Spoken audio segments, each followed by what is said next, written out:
మన ప్రభువును రక్షకుడైన యేసుక్రీస్తు అతి శ్రేష్టమైన నామాన్ని బట్టి ఈ రెండవ దిన కుడికి విచ్చేసిన దేవుని బిడ్డలైన మీ అందరికీ పేరు పేరున హృదయపూర్వక వందనాలు. ప్రభువు కనికరించి మన పట్ల కృప చూపి ఈ కార్యాన్ని ఈ విధంగా నిర్వహిస్తున్న దేవునికి, అవకాశం, ఆరోగ్యం, కృప మెండుగా కలుగజేసిన దేవునికి చేతులు ఊపుకుంటూ ఒక క్షణం స్తోత్రాలు చెల్లిద్దాం. కొంచెం గట్టిగా చెప్పండి. స్తోత్రం, స్తోత్రం, స్తోత్రం. ఈ శుభవేళ మీతో ఉండడానికి ప్రభు ఈ అవకాశాన్ని నాకు ఇచ్చినందుకు దేవుని స్తుతిస్తున్నాను. ప్రభు ఈ రాత్రి తన మహిమను కనపరుచునగాక, తన వాక్కు ద్వారా దర్శించునగాక, తనకే మహిమ పొందునగాక. చేతులతో ఒకసారి గట్టిగా హల్లెలూయా చెబుదామా? హల్లెలూయా. కొద్దిసేపు దేవుని మాట విందాం. దేవుని మాట జీవం కలిగింది, దేవుని మాట క్షేమకరమైంది. దేవుని మాట విన్నవాళ్ళు ఇప్పుడు ఆశీర్వదించబడతారు. దేవుని మాటే మనిషి జీవితానికి దీవెనకరంగా ఉంటుంది. కనుక మనుషుల మాట వినడం కంటే దేవుని మాట ఆలకించిన వారు ఆశీర్వదకరంగా ఉంటారు, దీవెనకరంగా ఉంటారనే విషయాన్ని కూడా ఎన్నడూ మరవకూడదు. ఈ శుభవేళ మీకు ఒక వాక్యాన్ని జ్ఞాపకం చేస్తాను. తెస్సలోని సంఘానికి పౌలు రాసిన ఉత్తరం 5వ అధ్యాయము 24వ వాక్యాన్ని చదువుదాం. చూడండి, తెస్సలోని సంఘానికి పౌలు రాసిన మొదటి పత్రిక 5వ అధ్యాయము 24వ వాక్యాన్ని చదువుతున్నారు. జాగ్రత్తగా విందాం. మిమ్ముని పిలిచిన వాడు నమ్మకమైన వాడు గనుక అలాగు చేయును, అలాగున చేయును. నేను చదువుతాను, నాతో మీరు అందరూ చెప్పండి ఈ మాట. మిమ్మును పిలిచిన వాడు, ఏ సౌండ్ తగ్గించారు? మిమ్మును పిలిచిన వాడు నమ్మకమైన వాడు ఈ రాత్రి అలాగే చేయునగాక. చక్కని మాట రాయబడింది. నేను మళ్ళా చదువుతున్నాను. మిమ్మును పిలిచిన వాడు నమ్మకమైన వాడు గనుక అలాగున చేయును. ఇక్కడ 3 పదాలు వాడబడ్డాయి. ఒక పదం ఏమిటంటే ఆయన పిలిచాడట, పిలవబడిన వ్యక్తులు. రెండో మాట ఏమిటంటే పిలిచిన వారు ఎవరయ్యా అంటే నమ్మకస్తుడు. మూడో మాట రాశాడు, అదేమిటో తెలుసా? పిలిచాడు గనక, ఆయన నమ్మకస్తుడు గనుక అలాగున చేయును. ఎలా చేస్తాడు? జాగ్రత్తగా ఈ మాటలు వినండి. మీరు లైవ్లోని ఈ వాక్యాన్ని వింటున్నా, ఇక్కడే ఉండి ప్రత్యక్షంగా ఈ మాటలు వింటున్నా, క్రొత్తగా వచ్చి ఈ మాటలు వింటున్నా, రోగిష్ఠై వచ్చిన ఈ మాటలు వింటున్నా, కన్నీళ్ళ కాపురంలో ఈడ్చుకుంటూ వచ్చిన, నష్టాల వ్యాపారిగా నడుచుకుంటూ వచ్చిన మీ జీవితం ఏదైనా సరే, ఈ రాత్రి నమ్మకమైన వాడు కార్యాలు చేయబోతున్నాడు. ఆ నమ్మకమైన వాడు నమ్మకమైన కార్యాలు మీ జీవితంలో చేయడానికి ఆయన ఇష్టపడుతున్న దేవుడు, ఆయన పేరు నజరేయుడైన యేసు. ఆయన తప్పక తన కార్యములు జరిగించునుగాక. మొదట పిలువబడిన వారు అని, మిమ్మును పిలిచిన వాడు. ఈ మాట జాగ్రత్తగా వినాలి. యేసు ప్రభుకున్న గొప్ప లక్షణం ఏమిటంటే ప్రతివారిని అతిగా ప్రేమిస్తాడు. లోకమును ఎంతో ప్రేమించిన వాడు. ఆయన ఎలా చేస్తాడు అంటే ఆ ప్రేమించిన వారిని పిలుస్తానే ఉంటాడంటే ఇంకా ఇంకా ఇంకా. ఆ పిలిచిన పిలుపు ఎవరైతే విని లోబడతారో, పిలవగానే ఎవరైతే దగ్గరకు వస్తారో అట్టి వారిని ఆయన ఏ రకమైన దీవెనలతో నింపాలో అన్ని రకాల దీవెనలతో నింపడానికి మాట నిలబెట్టుకునే దేవుడు. కనుక ఈరోజు మీరు ఏ పరిస్థితిలో సన్నిధికి వచ్చినా నా దేవుని పేరట అద్భుతాలు జరగబోతున్నాయి. ఆయన కార్యాలు చేయడానికి ఇష్టపడుతున్నాడు. ఎవరినైనా పిలుస్తాడు ఆయన అంటే, మనం అనుకుంటాం నన్ను కూడా పిలుస్తాడా అని. అందరినీ పిలుస్తాడు. అందరిని ఆయన ప్రేమించేవాడు గనక ఆయన ప్రేమ అపరిమితం. అందుకని ఒక వ్యక్తి అట చెట్టు మీద కూర్చుని యేసును చూసి వెళదాం అనుకున్నాడట. అతగాడు బాగా ఆస్తిపరుడే, కానీ యేసుతో సంబంధం లేని జీవితం జీవించిన వాడు. యేసు నాకు అక్కరలేదు, ధనం ఉంటే చాలు అనుకున్న వ్యక్తి ఓ రోజున ఎందుకో ప్రజల గుంపులుగా వస్తుంటే చూసి అతగాడు ఈయన ఎలా ఉంటాడో చూద్దామనుకున్నాడు. కానీ ఇతని ఆశ ఏమిటంటే చూసి పోదామని. ఆయన ఏం చేశాడో తెలుసా? నన్ను చూసి పోవాలని ఆశపడుతూ చెట్టు ఎక్కాడు కదా, జక్కయ్యా నేడు చెట్టు దిగి త్వరగారా, నువ్వేమో చూసి వెళ్ళాలనుకుంటున్నావు, నేనేమో నీ ఇంట్లో ఉండాలని కోరుకుంటున్నా అని పిలిచాడు. అంటే చెట్టు మీద ఉన్న జక్కయ్యనే పిలిచాడు. ఓ రకంగా చెప్పాలంటే శవమై వెళ్ళిపోతున్న వ్యక్తిని పేరు పెట్టి పిలిచాడు. భయంకరమైన సమాధులలో కాపురం చేస్తూ ఒంటి మీద బట్టలేక ఒళ్ళంతా గాయాలై చీకటి శక్తులు చేస్తా రక్తపు మడుగ్గా పైనాన్ని సాగించిన అతగాడిని దేవుడు కావాలని వెళ్ళి పలకరించి పరామర్శించి తీసుకొని వచ్చాడు. ఓ రకంగా చెప్పాలంటే రోడ్డు పక్కన గుడ్డివాడిని కూడా రమ్మని పిలిచాడు. ఇంకా చెప్పాలంటే కష్టాల కడలో సాగుతూ జీవితంలో నెమ్మది లేకుండా జీవనాధారం కూడా అర్ధంతరంగాను అయోమయంగా మిగిలిపోతే కేవలం వలన మాత్రమే బాగు చేసుకుంటూ నిలబడిన వారిని పిలిచాడు. నా యేసు ఎవరో తెలుసా? అందరినీ పిలవగలిగినవాడు, కనుక పిలిచినవాడు నమ్మదగినవాడు. నేను చెప్పేది శారీరక సంబంధమైన పిలిపే కాదు. ఓ రకంగా నువ్వు ఎంత దూరంలో, ఎంత కష్టాల్లో, ఎంత కన్నీళ్ళలో ఉన్నా నా దేవుడు నిన్ను కూడా పిలవగలిగినవాడు. ఆ పిలిచిన పిలుపులో నీకు ఆశీర్వాదం కలుగుతుంది. బైబిల్ ఎరిగిన వాళ్ళకు కొన్ని వాక్యాలు బాగా తెలుసు. మనం చీకటిలో ఉండగా ఆయన తన ఆశ్చర్యకరమైన వెలుగులోనికి మనల్ని పిలిచాడు. ఓ రకంగా చెప్పాలంటే సాతాను సామ్రాజ్యంలో సమిధులలాగా, సాతాను పెత్తనం కింద నలిగిపోతున్న వ్యక్తులలాగా, కాడి కిందన్న ఎద్దు భారం మోసినట్టుగా ప్రతి మనిషి పాపభారం కింద ఉంటే ఆయన పిలిచట అంధకార రాజ్యములో నుండి తన ప్రేమ కుమారుని రాజ్యానికి వారసులుగా పిలిచాడట. ఓ రకంగా చెప్పాలి అంటే నాశన పంచుల్లో ఉన్న వారిని పిలిచి వారిని ఆయన దీవెనకరమైన పుత్రులుగా మారుస్తూ వచ్చాడు. ఈ రాత్రి నిన్ను కూడా ఆయన పిలుస్తున్నాడని చెప్పడానికి నేను ఇష్టపడుతున్నా. ఆయన పిలిచాడు, ఆయన పిలుపు నీకు వినబడింది.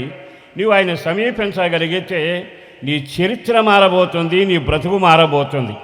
నీ జీవితం ఆశీర్వాదకరంగా మార్చడానికి ఇష్టపడినవాడు ఆయనే. ఆయన పేరు నజరేయుడైన యేసు. ఈరోజు ఆయనట పిలిచి ఆ పిలుపుకు తగ్గట్టుగా వాళ్ళ జీవితాన్ని మార్చడానికి ఇష్టపడ్డాడు.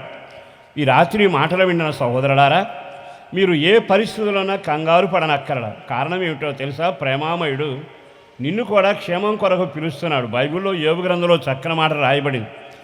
ఆయన క్షేమము కొరకు దీనులను లేవనెత్తగలిగిన వాడు అనే మాట రాయబడింది. అంటే నిన్ను పిలిచేది ఎందుకు, నీ చేయి పట్టుకునేది ఎందుకు అంటే నిన్ను క్షేమకరమైన స్థలంలో నిలబెట్టాలని ఆయన ఆలోచన. పడిపోయాడట ఒక అతను. ఆయన అంటున్నాడు, అతని చెయ్యి నేను పట్టుకుని లేపుతాను, కంగారేం పడకండి, 7 మార్లు పడినా తిరిగి లేస్తాడు. ఆయన పిలిచిన పిలుపులో ధన్యత ఉంది. చేయబట్టుకుంటే అద్భుతం జరుగుతుంది. నీ మనుగడ మలుపు తిరుగుతుంది, మానవత్వానికి వన్నొస్తుంది, నీ మార్గానికి జీవం కమ్ముతుంది, నీ బ్రతుకంతా వెలుగుమయం అవుతుంది. ఈ శుభవేళ ఆయన ఎంత తేటగా మాట్లాడుతున్నాడు. అక్కడ రాసిన చక్కని మాట ఏమిటంటే మిమ్మును పిలిచిన వాడు నమ్మకస్తుడు. ఈ మాట కొంచెం సేపు చెప్తాను, జాగ్రత్తగా వినండి. ఆయనట పిలిచి వీళ్ళు ఎలా చెయ్యాలి అని మనసులో ఆలోచించుకున్నాడట. అలాగున చెయ్యను అంటున్నాడు. ఎలా చేస్తాడు? నేను రోగిని, నన్ను పిలిచాడు. నమ్మకస్తుడు ఏం చేస్తాడు? అతడు చూస్తే వ్యభిచారి, కానీ అతన్ని పిలిచాడు. నమ్మకస్తుడు ఏం చేస్తాడు? ఒక క్షణం కృంగిపోయి పతనమైన వ్యక్తి ఉన్నాడు, అతను కూడా పిలిచాడు. ఆయన ఏం చేస్తాడు? అవమానాల మధ్య దంచబడి గుంటలో పడి బ్రతకలేక, ఏదలేక, బయటికి రాలేక జీవితం అంతా శాపాన్ని అనుభవిస్తున్నాడు. అతగాడిని పిలిచాడు. ఆయన ఏం చేస్తాడు? బైబిల్లో ఉంది, పిలిచిన వారందరినీ అలాగూ చేయబోతున్నాడు. అంటే ఆయన మనసులో ఉన్న ఆలోచనల ప్రకారం వారందరినీ దీవెనకరంగా మార్చబోతున్నాడు. చేతులెత్తి ఒక్కసారి గట్టిగా హల్లెలూయా చెబుదామా? గట్టిగా చెప్పండి, హల్లెలూయా. ఆయన నిన్ను పిలిచాడు. పిలిచిన నిన్ను ఒక ప్రయోజకుడిగా, ఓ దీవెనకరంగా ఆశీర్వాదకరంగా ఆయన పిలిచాడు గనక ఆ జీవితాన్ని అద్భుతంగా మలచగలిగిన వాడు ఆయన పేరే నజరుడనే యేసు. కొన్ని మాటలు చెబుతాను, జాగ్రత్తగా వినండి. మనల్ని పిలిచిన వాడు ఏ ఏ పనుల మీద పిలిచాడో, ఎందుకు పిలిచాడో కొన్ని వచనాలు మొదటగా మనం జాగ్రత్తగా గమనిస్తే, నీ ప్రతి అవసరం తీర్చడానికి ఆయన నిన్ను పిలిచాడు గనక ఆయన పిలుపు మేరకు నీవు ఆయన దగ్గరకు రాగలిగితే నీ శరీర అవసరాలన్నీ తీర్చబడతాయి, సమస్యలన్నీ పరిష్కరించబడతాయి. ఈ యోహాను మొదటి పత్రికలోకి వెళదాం. ఈ యోహాను మొదటి పత్రిక మొదటి అధ్యాయంలో ఓ చక్కని మాట రాయబడింది. ఏమని రాయబడింది అంటే చాలా తేటగా మీరు చదవండి ఒక్కసారి.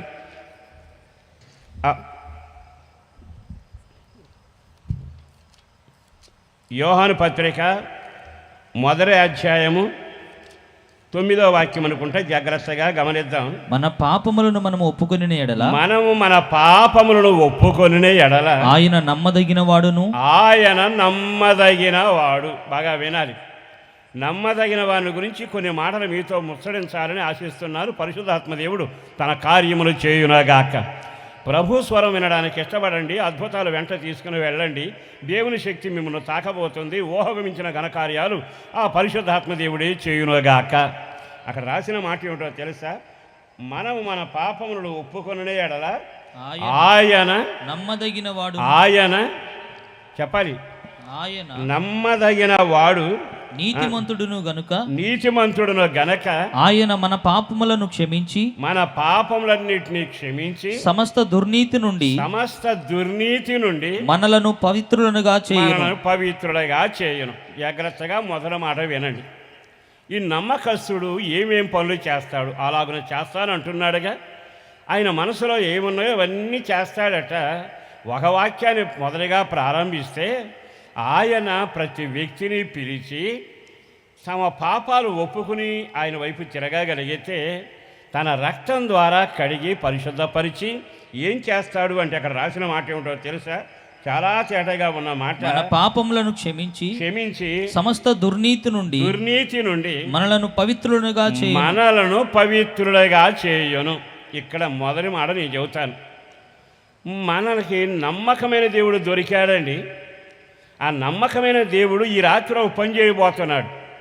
ఏమిటంటే నీ జీవితం శాపంతోనూ పాపంతోనూ అపవిత్రతోనూ లోకానుసరమైన నటనలోనూ లోకానుసరమైన జీవితంలో మునిగి తేలుతూ సాగి వెళుతుంది పైన.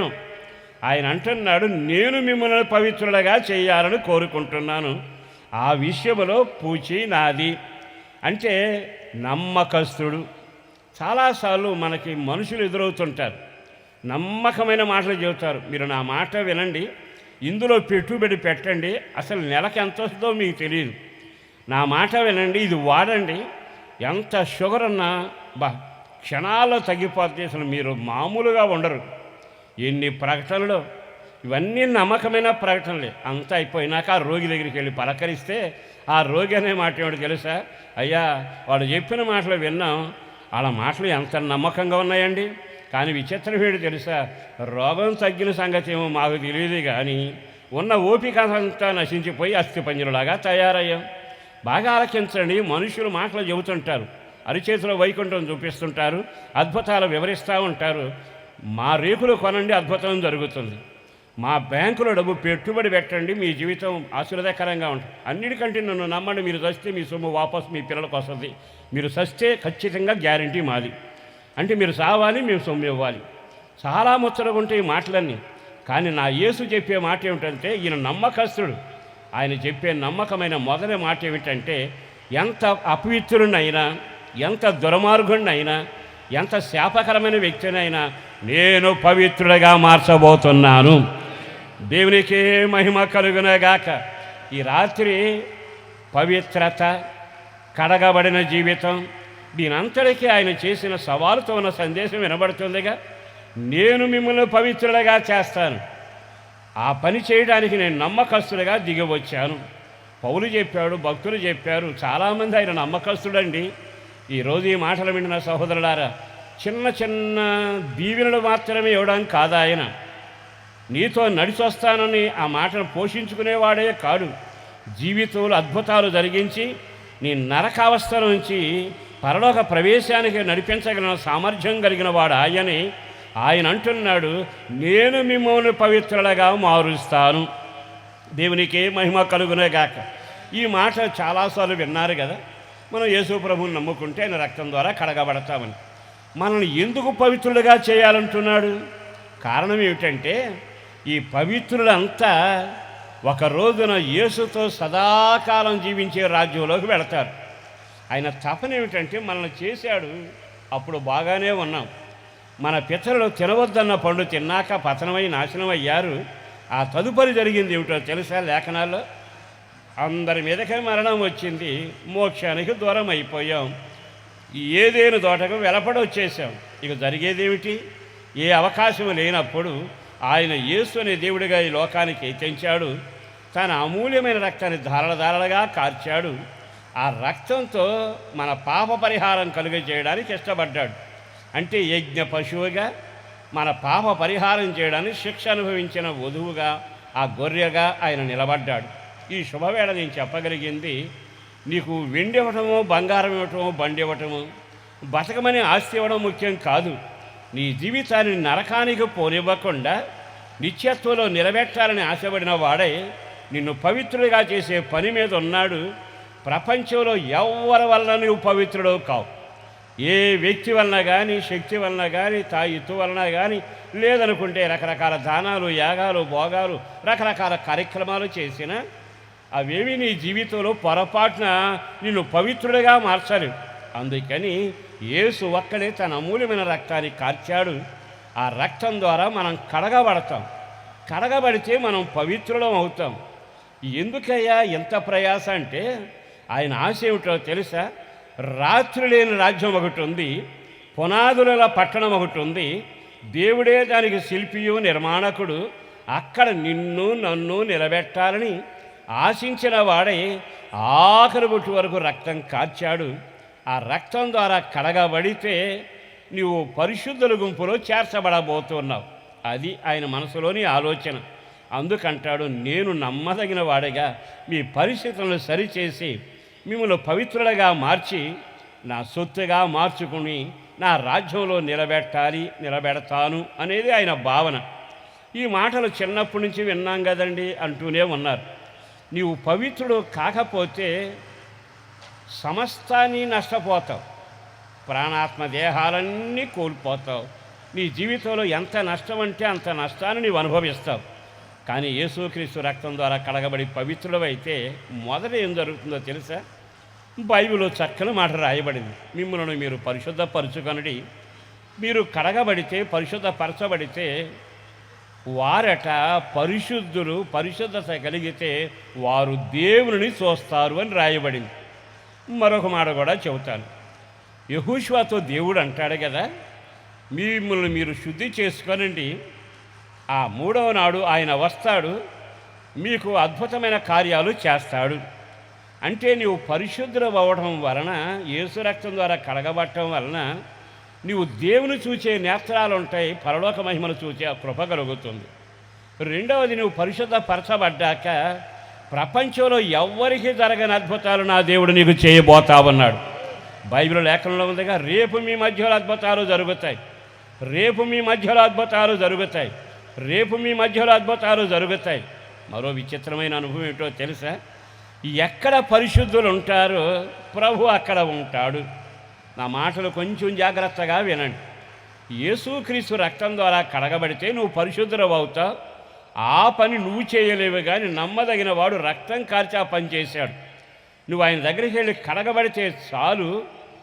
నేను ఆ వాక్యాలు చదివినప్పుడు నాకు ఎంత ఆనందం అనిపించిందో. చాలాసార్లు ప్రభువును చూడాలని ఆశ ఉండేది నాకు. ప్రభు ఎవరికి కనబడని పెద్దలందరూ చెప్పారు. కానీ నాకు ఒక ఆశ ఏమిటంటే, ఎప్పుడైనా ప్రభువును చూడాలి అని ఒక ఆశ. ఆయన చూడటానికి మోసేకి కూడా అవకాశం ఇవ్వాలి. కారణం ఏంటంటే, ఆయన చూసిన వారు ఎవరు బ్రతికే అవకాశం లేకపోయింది. ఒక 15 రోజులు ప్రభు దగ్గర నేను ప్రార్థన చేసుకున్నాను. ప్రభువా, నిన్ను చూడాలని ఆశ ఉందయ్యా అని. అప్పుడు నాకు అనిపించింది, ఏదో రకంగా ఆయన నేను చూసి తృప్తి పడాలి అని. ఒకరోజు మోకరించి ప్రార్థన చేస్తున్నానండి. ప్రార్థన చేస్తున్న వేళ మాగన్నుగా నిద్రబట్టి ఓ రకంగా నిద్రబట్టేసింది. ఆ తరువాత ఒక వ్యక్తి నన్ను అట్లా తట్టడం జరిగింది. నన్ను అట్లా తాకగానే మెడుకు వచ్చింది. ఒక్కసారి ఉలికిపడి కళ్ళు తెరిచాడు. విచిత్రం ఏంటో తెలుసా? ఆజానుబాహుడు తెల్లని అంగీలు వేసుకున్నవాడు నా ముందు నడిచి వెళ్ళిపోవడం నేను చూచాను. గడగడగడ వనకడం ప్రారంభించాను. ఎందుకు ఈ మాట చెబుతున్నాను అంటే, పరిశుద్ధత ఎక్కడుంటే ప్రభు అక్కడ ఉంటాడు. ఈ రోజున దండం పెట్టి మీ అందరికీ చెప్పగలిగిన మాట, మనం పరిశుద్ధంగా ఉన్నాంలే అని అనుకోవడం కాదు. నీ పరిశుద్ధత కాటా ఏమిటంటే, తూకం ఏమిటంటే, ప్రభు నిన్ను దర్శిస్తాడు. ఆయన స్వరాన్ని వింటావు, ఆయన దర్శనాన్ని చూస్తావు, ఆయన సకల మహిమ వైభవాన్ని నువ్వు కన్నులారా చూచుదువగాక. ప్రభు దర్శనం చూసే అవకాశం కలుగుతుంది. కనుక ఆ రోజు నుంచి నా యొక్క జీవితంలో ఒక మొండి బ్రతుకు ఓ రకంగా చెప్పాలంటే ఒక స్థిరమైన అనుభూతి కలుగ చేశాడు. కారణం ఏంటంటే, నేను ప్రార్థన చేసే దేవుడు, దండం పెట్టి నన్ను కడిగిన దేవుడు నా ముందు నడిచి వెళ్ళాడుగా. ఆ రోజు నుంచి ఈ రోజు వరకు తపన అదే, ఆశ ఒక్కటే, ఆలోచన ఒక్కటే. ఏమిటది? ఏది ఏమైనా నన్ను ఈ విధంగా రక్షించి కడిగి పరిశుద్ధపరిచి నా కళ్ళ ముందు నడిచి వెళ్ళాడే, ఆఖరి వరకు ఆయన కొరకు నేను బ్రతకాలి. అదే ఆలోచనతో నా పయనం సాగుతుంది. తర్వాత యెహోషువ గ్రంథంలో వాక్యం నన్ను బలపరిచింది. ఏమని? రేపు మీ మధ్యలో అద్భుతాలు జరుగుతాయి. అందరూ ఆమేన్ చెప్పండి. రేపు మీ మధ్యలో అద్భుతాలు జరుగుతాయి. అంతకు మునుపు నా సేవా కార్యక్రమంలో అద్భుతాలు జరగడం కానీ, దయ్యాలు పోవడం కానీ, రోగులు బాగుపడటం కానీ పెద్దగా తెలియదు. ఆనాటి పాటలు పాడుకునేవాళ్ళం, డ్రమ్ము కొట్టేవాళ్ళం, కంజరి కొట్టేవాళ్ళం, తర్వాత కానుక పాట పాడేవాళ్ళం, చిన్న ప్రసంగం చేసుకునేవాళ్ళం, హల్లెలూయా ఆమేన్ సరిపెట్టుకునేవాళ్ళం. కానీ ఎప్పుడైతే దేవుని యొక్క వాక్కు నన్ను దర్శించి ఆయన రక్తం ద్వారా కడగబడితే, నేను నమ్మదగిన వాడిని, నేను మిమ్ములను పరిశుద్ధులుగా చేస్తాను. ఆ ఒక్క వాక్యం నన్ను బాగా పట్టుకుంది. అదే నన్ను నిలబెట్టింది. దేవుని దగ్గర ఒప్పుకోలు మొదలై పాపాలు ఒప్పుకొని కడగబడిన తరువాత ఆయన ముఖ దర్శనంతోనే నా పయనం సాగింది. రెండో మెట్టు ఏమిటంటే, తప్పనిసరిగా అద్భుతాలు ఆశ్చర్యకార్యాలు జరుగుతాయి. ఆ రోజున నేను చాలాసార్లు చెప్పాను కూడా, మళ్ళా చెబుతాను. ఆ రోజు ఎందుకో ప్రభు దగ్గర ప్రార్థన చేశాను. ప్రభువా, అందరి సేవలు అద్భుతాలు జరుగుతున్నాయి, అందరి పరిచర్య అద్భుతంగా జరుగుతుంది, వాళ్ళ సంఘాలు చూసినా వాళ్ళ కార్యక్రమాలు చూసినా ఘనంగా ఉంటున్నాయి. అప్పుడు చాలా పొట్టిగా నల్లగా ఉండేవాడిని. ఇప్పుడు ఎర్రగా ఉన్నాను కాదు, కానీ అంత పొట్టిగా ఉండేవాడిని. ఓ రోజున ప్రార్థన చేసుకుని ఏడ్చుకుని, నాకు ఓ బ్యాగ్ ఉండేది, పసుపు రంగు చొక్కా ఒకటి ఉండేది, మొత్తం మీద వేసుకుని సేవకు తిరుగుతూ ఉంటే అందరూ నన్ను ఉసూరుమంటూ చూసాడు. పాపం ఇదేం సేవ, వీడు పసికెట్టు ఉందని. ఒక రోజున కోటానికి వెళ్ళాను. ఆ రోజుకి అప్పటికి 7 రోజుల నుంచి ప్రార్థన చేస్తున్నా, ప్రభువా నా సేవలో అద్భుతాలు జరిగించయ్యా, నువ్వు మాట ఇచ్చావు, పరిశుద్ధత ఎక్కడుంటే ప్రభు అక్కడ ఉంటాడు, ప్రభు ఎక్కడ ఉంటే అద్భుతాలు అక్కడ జరుగుతాయని అన్నట్టుగానే ప్రార్థన చేసుకుని వెళ్ళాం. ఇక కుర్చీలు వేస్తే పాస్టర్లకి వెనక భాగంలో కూర్చుని, నాకు మొదటి నుంచి అసలు అలవాటు, ముందు కూర్చుని అలవాటు ఉండదు. అందుకే ఇప్పుడు కొంతమంది నేను చెబుతాను ముందు కూర్చోండి. నా లక్షణాలు నా సంఘం వాళ్ళు కనుక అనుకుంటారు. మొత్తం మీద అక్కడ కూర్చున్నాక ప్రసంగం చేస్తూ ఉండగా దయ్యం పట్టినోడు గంతులు వేసుకుని ముందుకు వచ్చాడు. గంతులు వేస్తా వస్తే ఆ పాస్టర్ గారు గద్దించాడు, ప్రార్థన చేశాడు, ఆపు అని చెప్పాడు. కానీ ఆగి ఎగిరి పడతా ఉంటే ఆ సేవకులు చెప్పాడు వాళ్ళు తీసుకుపోని. మొత్తం మీద పక్కకు తీసుకెళ్ళారు. తర్వాత ప్రార్థన చేయండి, అక్కడ వాక్యానికి ఆటంకం కలగకూడదని చెప్పాడు. నేను కూడా ప్రార్థన చేస్తున్నాను, అందరూ చూస్తాను, కానీ నేను మాత్రం ఎగిరెగిరి చూస్తున్నాను దెయ్యం ఏం చేస్తుందని. ఆ ఎగురుతున్న టైంలోనే కాసేపు ఆగినాక వచ్చాక ఆ పాస్టర్ గారు గద్దించి వెళ్ళిపో అన్నాడు. వెళ్ళిపోతాను కానీ కుర్చీలో వెనకొన్న రమ్మన్నాడు. ఆ వెనక కూర్చుకున్నది పసుపు చొక్కండి నేనే, నాకు పుట్టింది దడ. సరే ఏం చేయాలి అర్థం కాక నెమ్మదిగా వచ్చాక ఏమన్నాడు తెలిసాడు, దెయ్యం పట్టినాడు, నువ్వు ఒకసారి నా మీద చేయబెట్టి ప్రార్థన చేయి, నేను వెళ్ళిపోతానన్నాడు. అంటే నాకు పుట్టిందండి దడ, దయ్యం పోవడం సంగతి ఒక కళ్ళు మూసిలోకి ఏం చేస్తాడో అర్థం కాదు. సరే నెమ్మదిగా చేయబెట్టి అట్లా ప్రార్థన చేశానండి. విచిత్రమైన అనుభవం ఏంటో తెలుసా, వాడు టక్కున పడ్డాడు, దెయ్యం వదిలిపోయింది. ఇక పాస్టర్లో పక్కన సంఘం పక్కన ఎగిరెగిరి నన్ను చూస్తున్నారు, దెయ్యం ఆయన వదిలేశారు, నన్ను చూడటం మొదలుపెట్టారు. ఇక ఆ రోజు మొదలయ్యిందండి, పాస్టర్ గారు అని వందనాలు చెప్పడం మొదలుపెట్టారు. మరి అప్పుడు దాకా పాస్టర్ గారిని పలకరించినోడు లేడు, పాట ఇచ్చినోడు, ప్రార్థన ఇచ్చినోడు లేడు, కోటాన్ని రమ్మన్నవాడు అసలు లేడు. కారణం ఏంటంటే నా జీవితంలో ఒక గుర్తింపు అంటూ లేకుండా అయిపోయింది. గుర్తింపు అంటే సేవకుడు బోర్డు కాదు, బిళ్ళ కాదు.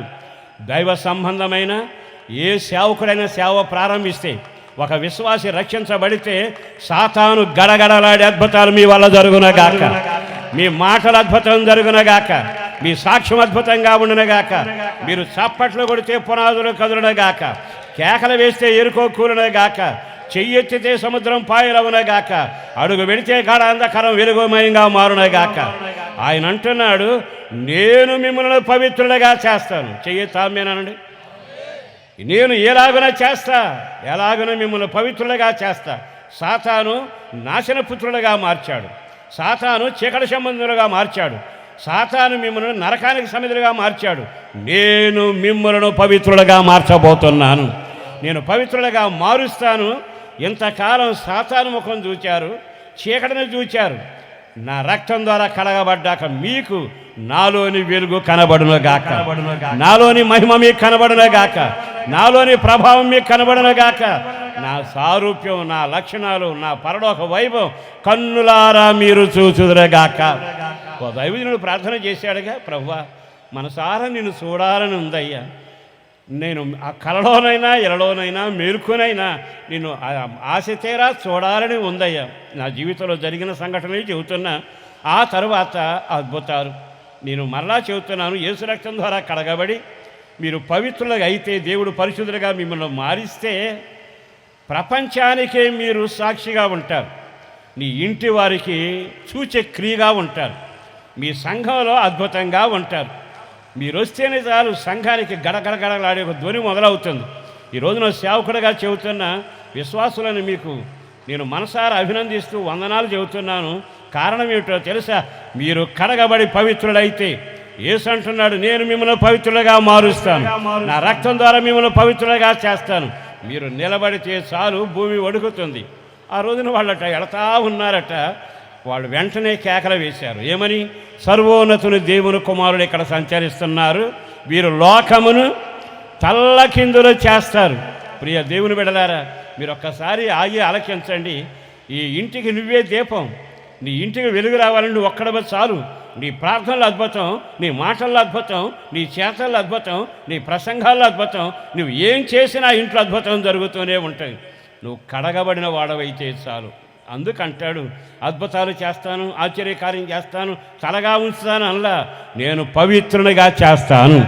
యేసు రక్తం ద్వారా పవిత్రతగా నువ్వు పొందగలిగితే మొదట నరకా నుంచి తప్పించబడతావు, తీర్పు నుంచి తప్పించబడతావు, భయంకరమైన శాపా నుంచి తప్పించబడతావు. పరలోక రాజ్య వారసుడిగా జీవగ్రంథంలో పేరు నమోదు చేయబడిన వాడు అవుతావు. బతికొండగానే అద్భుతాలు నీ వెంట బయలుదేరునుగాక. గట్టిగా చెప్పాలి ఆమేన్. నేను ఈ రోజున సవాలుగా చెబుతున్నా, సందేశంగా చెబుతున్నా. మీరు పవిత్రపరచబడిన వారైనా, యేసు రక్తం ద్వారా కడగబడిన వాళ్ళైనా, మీ మాటకు శక్తి ఉంది, కంగారు పడబాకండి. నేను ప్రార్థన చేస్తే ఏమవుతుంది అనకుండా కొన్ని విషయాలు లిస్టు రాసుకోండి. మీ ఇంట్లో 7గురున్నా, ఒక 15 సమస్యలున్నా, లేకపోతే చికాకులు చేసే సంఘటనలున్నా ఓ తెల్ల కాగితం మీద రాసి దాని మీద చేయి పెట్టండి. మీరు ప్రార్థన చేయడం మొదలు పెట్టండి. కారణం ఏమిటో తెలుసా? మీరు యేసు ద్వారా పవిత్రులుగా మార్చబడ్డారు, మీరు జీవాన్ని పొందారు. మీ వెనక అద్భుతాలు వస్తాయి. ప్రభువుని మీరు చూస్తారు, ప్రభువు మిమ్మల్ని చూస్తాడు. మీ విన్నపాల మీద మీరు చేయి పెట్టి ప్రార్థన చేయడం మొదలు పెట్టగానే ఆ ఇంట్లో కదిలిక మొదలవునగాక, లోయలో ఎముకలు కదులునగాక, గాఢాంధకారంలో వెలుగు పుట్టునగాక, శవాలు లేచి నడుచునగాక, సమస్యలు తీరునగాక, ఎత్తైన ఎరుకోనైనా నిలపాలనుకున్న ప్రయాసపడిన యోర్ధానైనా మీ కళ్ళ ముందు పాయలైపోవునగాక. చేతులుపుతో ఒక్కసారి గట్టిగా హల్లెలూయా చెప్పండి. చెప్పండి హల్లెలూయా. నేను మిమ్మల్ని ఆస్తిపరులు చేస్తానులా, నేను మిమ్మల్ని ఓ ప్రవక్తలుగా చేస్తానని చెప్పల, మిమ్మల్ని కావలసిన దానకర్తలుగా చేస్తానని చెప్పల, నేను మిమ్మల్ని పవిత్రులుగా చేస్తాను. ఆ కార్యం ఈ రాత్రి జరుగునగాక, ఈ రాత్రి అద్భుతం జరుగునగాక. నీ హృదయంలో ఉన్న శాపం, నీ హృదయంలో ఉన్న పాపం, అపవిత్రత, భయంకరమైన దేవునికి విరోధమైన సహవాస సాంగత్య దోషం నిన్ను మోక్షానికి వెళ్లకుండా అడ్డుపడే ప్రతి విధమైన అపవిత్రత యేసు రక్తములో లయపరచబడునుగాక, యేసు రక్తంలో విడుదల పొందుదురుగాక. యేసు రక్తం ద్వారా పవిత్రపరచబడిన మీరు కన్ను మూసినా కన్ను తెరిసినా దేవుని మహిమ మీకు కనబడునుగాక. మీ వెనక అద్భుతాలు జరుగునుగాక. అన్నిటికంటే విశేషం ఏమిటో తెలుసా? దేవుడు ఎక్కడ ఉంటాడో ఒక మాట చెప్పాలి. ఎక్కడ ఉంటాడో తెలుసా? కడగబడిన పవిత్రపరచబడిన వీళ్ళంతా ఓ చోట కూడి దేవుని ఆరాధన చేస్తుంటే వారి స్తుతుల పైన ఆయన ఏమై ఉంటాడు? ఆసీనుడై ఉంటాడు. ఆయన ఆలోచన ఏమిటి తెలుసా? మిమ్మల్ని పవిత్రులుగా చేస్తా. ఎందుకని? పరలోకమందున సింహాసనం మీద ఉన్న నేను మీ మధ్యలోకి వచ్చి నివసిస్తాను, మీ మధ్యలోకి వచ్చి నిలబడతాను, మీతోనే నేను సంచరిస్తాను. అందుకే సంఘం అంటే నాకు ప్రాణం. అక్కడ సంఘం ఎంతమంది ఉన్నారు, ఏం చదువుకున్నారు అనే విషయం కాదు. కడగబడిన ముత్యాలు అక్కడ ఉంటే దేవుడు సింహాసనం అక్కడ ఉంటుంది. దేవుని సింహాసనం అక్కడుంటే దాని ముందు సాతాను దుర్గాలైన పాతాళ ద్వారాలైన లయపరచబడునుగాక. గట్టిగా చెప్పండి ఆమేన్. రెండో మాట చెబుతాను. ఆయన మిమ్మల్ని పరిశుద్ధపరచడాన్ని నిర్ణయించుకున్నాడు. రెండవది నమ్మదగిన వాడుగా మీ అన్నమాట ప్రకారం పాపాలను కడిగి శుద్ధీకరించి పవిత్రపరిచి యోగ్యుడిగా మార్చాడు. ఈ నమ్మదగిన వాడు రెండో పని చేస్తాడట. చదవండి ద్వితీయోపదేశకాండం. చాలా జాగ్రత్తగా ఈ మాటలు వినాలి. 7వ అధ్యాయం 9వ వాక్యం. నమ్మదగిన వాడు అనే విషయంలో రెండో భాగంలో పెడదాం. చాలా జాగ్రత్తగా ద్వితీయోపదేశకాండం 7వ అధ్యాయం 9వ వాక్యం. కాబట్టి నీ దేవుడైన యెహోవా తానే దేవుడనియు తన్ను ప్రేమించి తన ఆజ్ఞలను అనుసరించి నడుచుకుని వారికి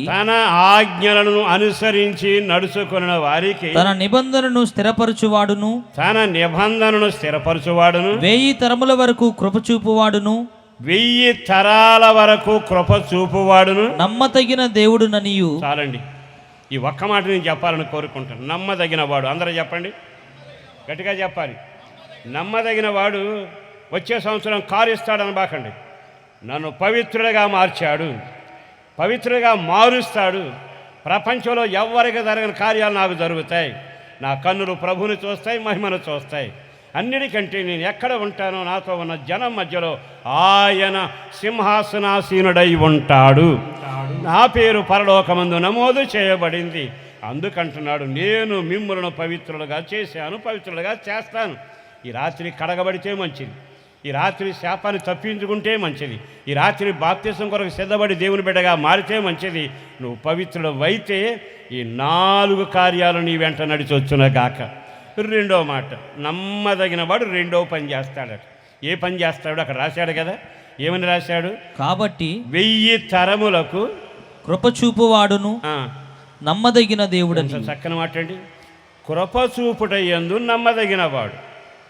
మరో మాట చెప్పన, ఆ పైన రాయబడింది, నిబంధనను స్థిరపరచడంలో నమ్మదగిన వాడు. నిన్ను ఉన్నత స్థాయిలో నిలబెట్టడానికి ఆయన నమ్మదగిన వాడు. నీ పక్షాన తన హస్తాన్ని చాపడానికి నమ్మదగిన వాడు. ఆయన కృపచూపుటలో నమ్మకస్తుడు. అందరు నోడుతో మాట చెప్పండి, కృపచూపుటలో ఆయన నమ్మకస్తుడు. ఇప్పుడు ద్వితీయోపదేశకాండం 32లోకి వెళదాం. ద్వితీయోపదేశకాండం 32వ అధ్యాయంలోకి వెళితే చాలా తేటగా ఉన్న 4వ వాక్యం 10వ వాక్యం చదువుదాం. ఆయన ఆశ్రయదుర్గముగా ఉన్నాడు, ఆయన కార్యము సంపూర్ణము, ఆయన కార్యములు సంపూర్ణములు. తర్వాత 10వ వాక్యానికి వెళదాం. అరణ్య ప్రదేశములోను భీకర ధ్వని గల పాడైన ఎడారిలోను ఎడారిలోను వాని కనుగొని ఆవరించి పరామర్శించి తన కనుపాపను వలె వాని కాపాడెను. ఈ రోజు ఈ మాటలు వింటున్న మీరు ధన్యులు. దేవునికే మహిమ కలుగునగాక.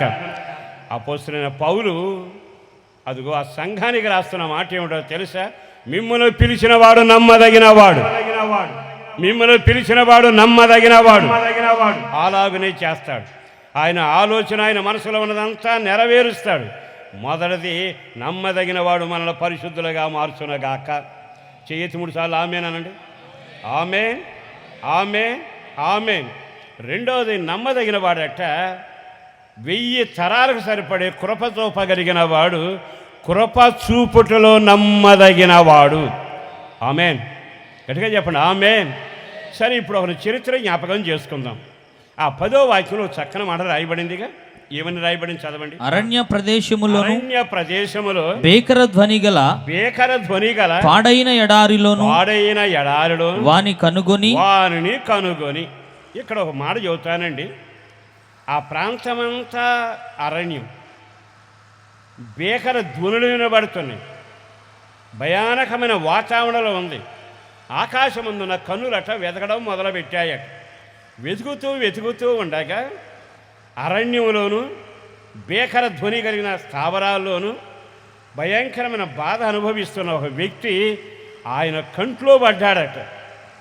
వెంటనే ఆయన ఏం చేశాడో తెలుసా?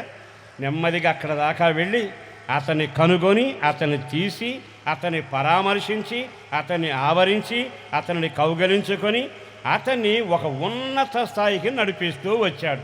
రాత్రి నేను సంతోషంగా చెప్పగలిగిన మాట, నా దేవుడు ఎంత నమ్మదగిన వాడు, ఆయన నమ్మకత్వానికి ఆనవాలేమిటి?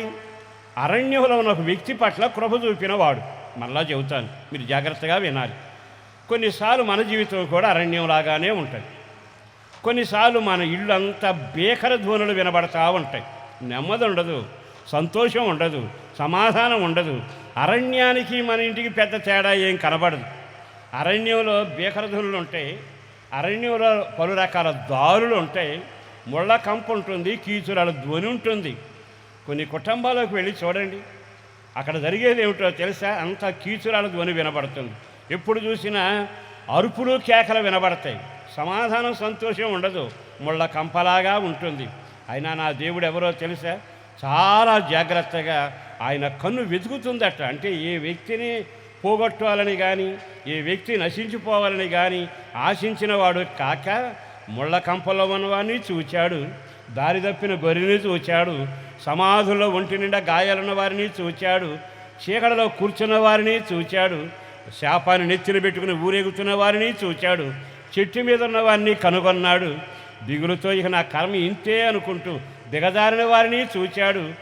ఆయన అట్టి వాని పట్ల బలమైన కార్యాలు చేయడానికి నిర్ణయించుకున్నాడట. అక్కడి నుంచి అతగాడిని లేపి పరామర్శించాడు, కౌగిలించుకున్నాడు, తనకు ఒక మంచి మనుగడ కలుగు చేయాలని నిర్ణయించుకున్నాడు. దీని అంతర కారణం ఏమిటో తెలుసా? నీ మీద అపరిమితమైన ప్రేమ కలిగిన వాడు.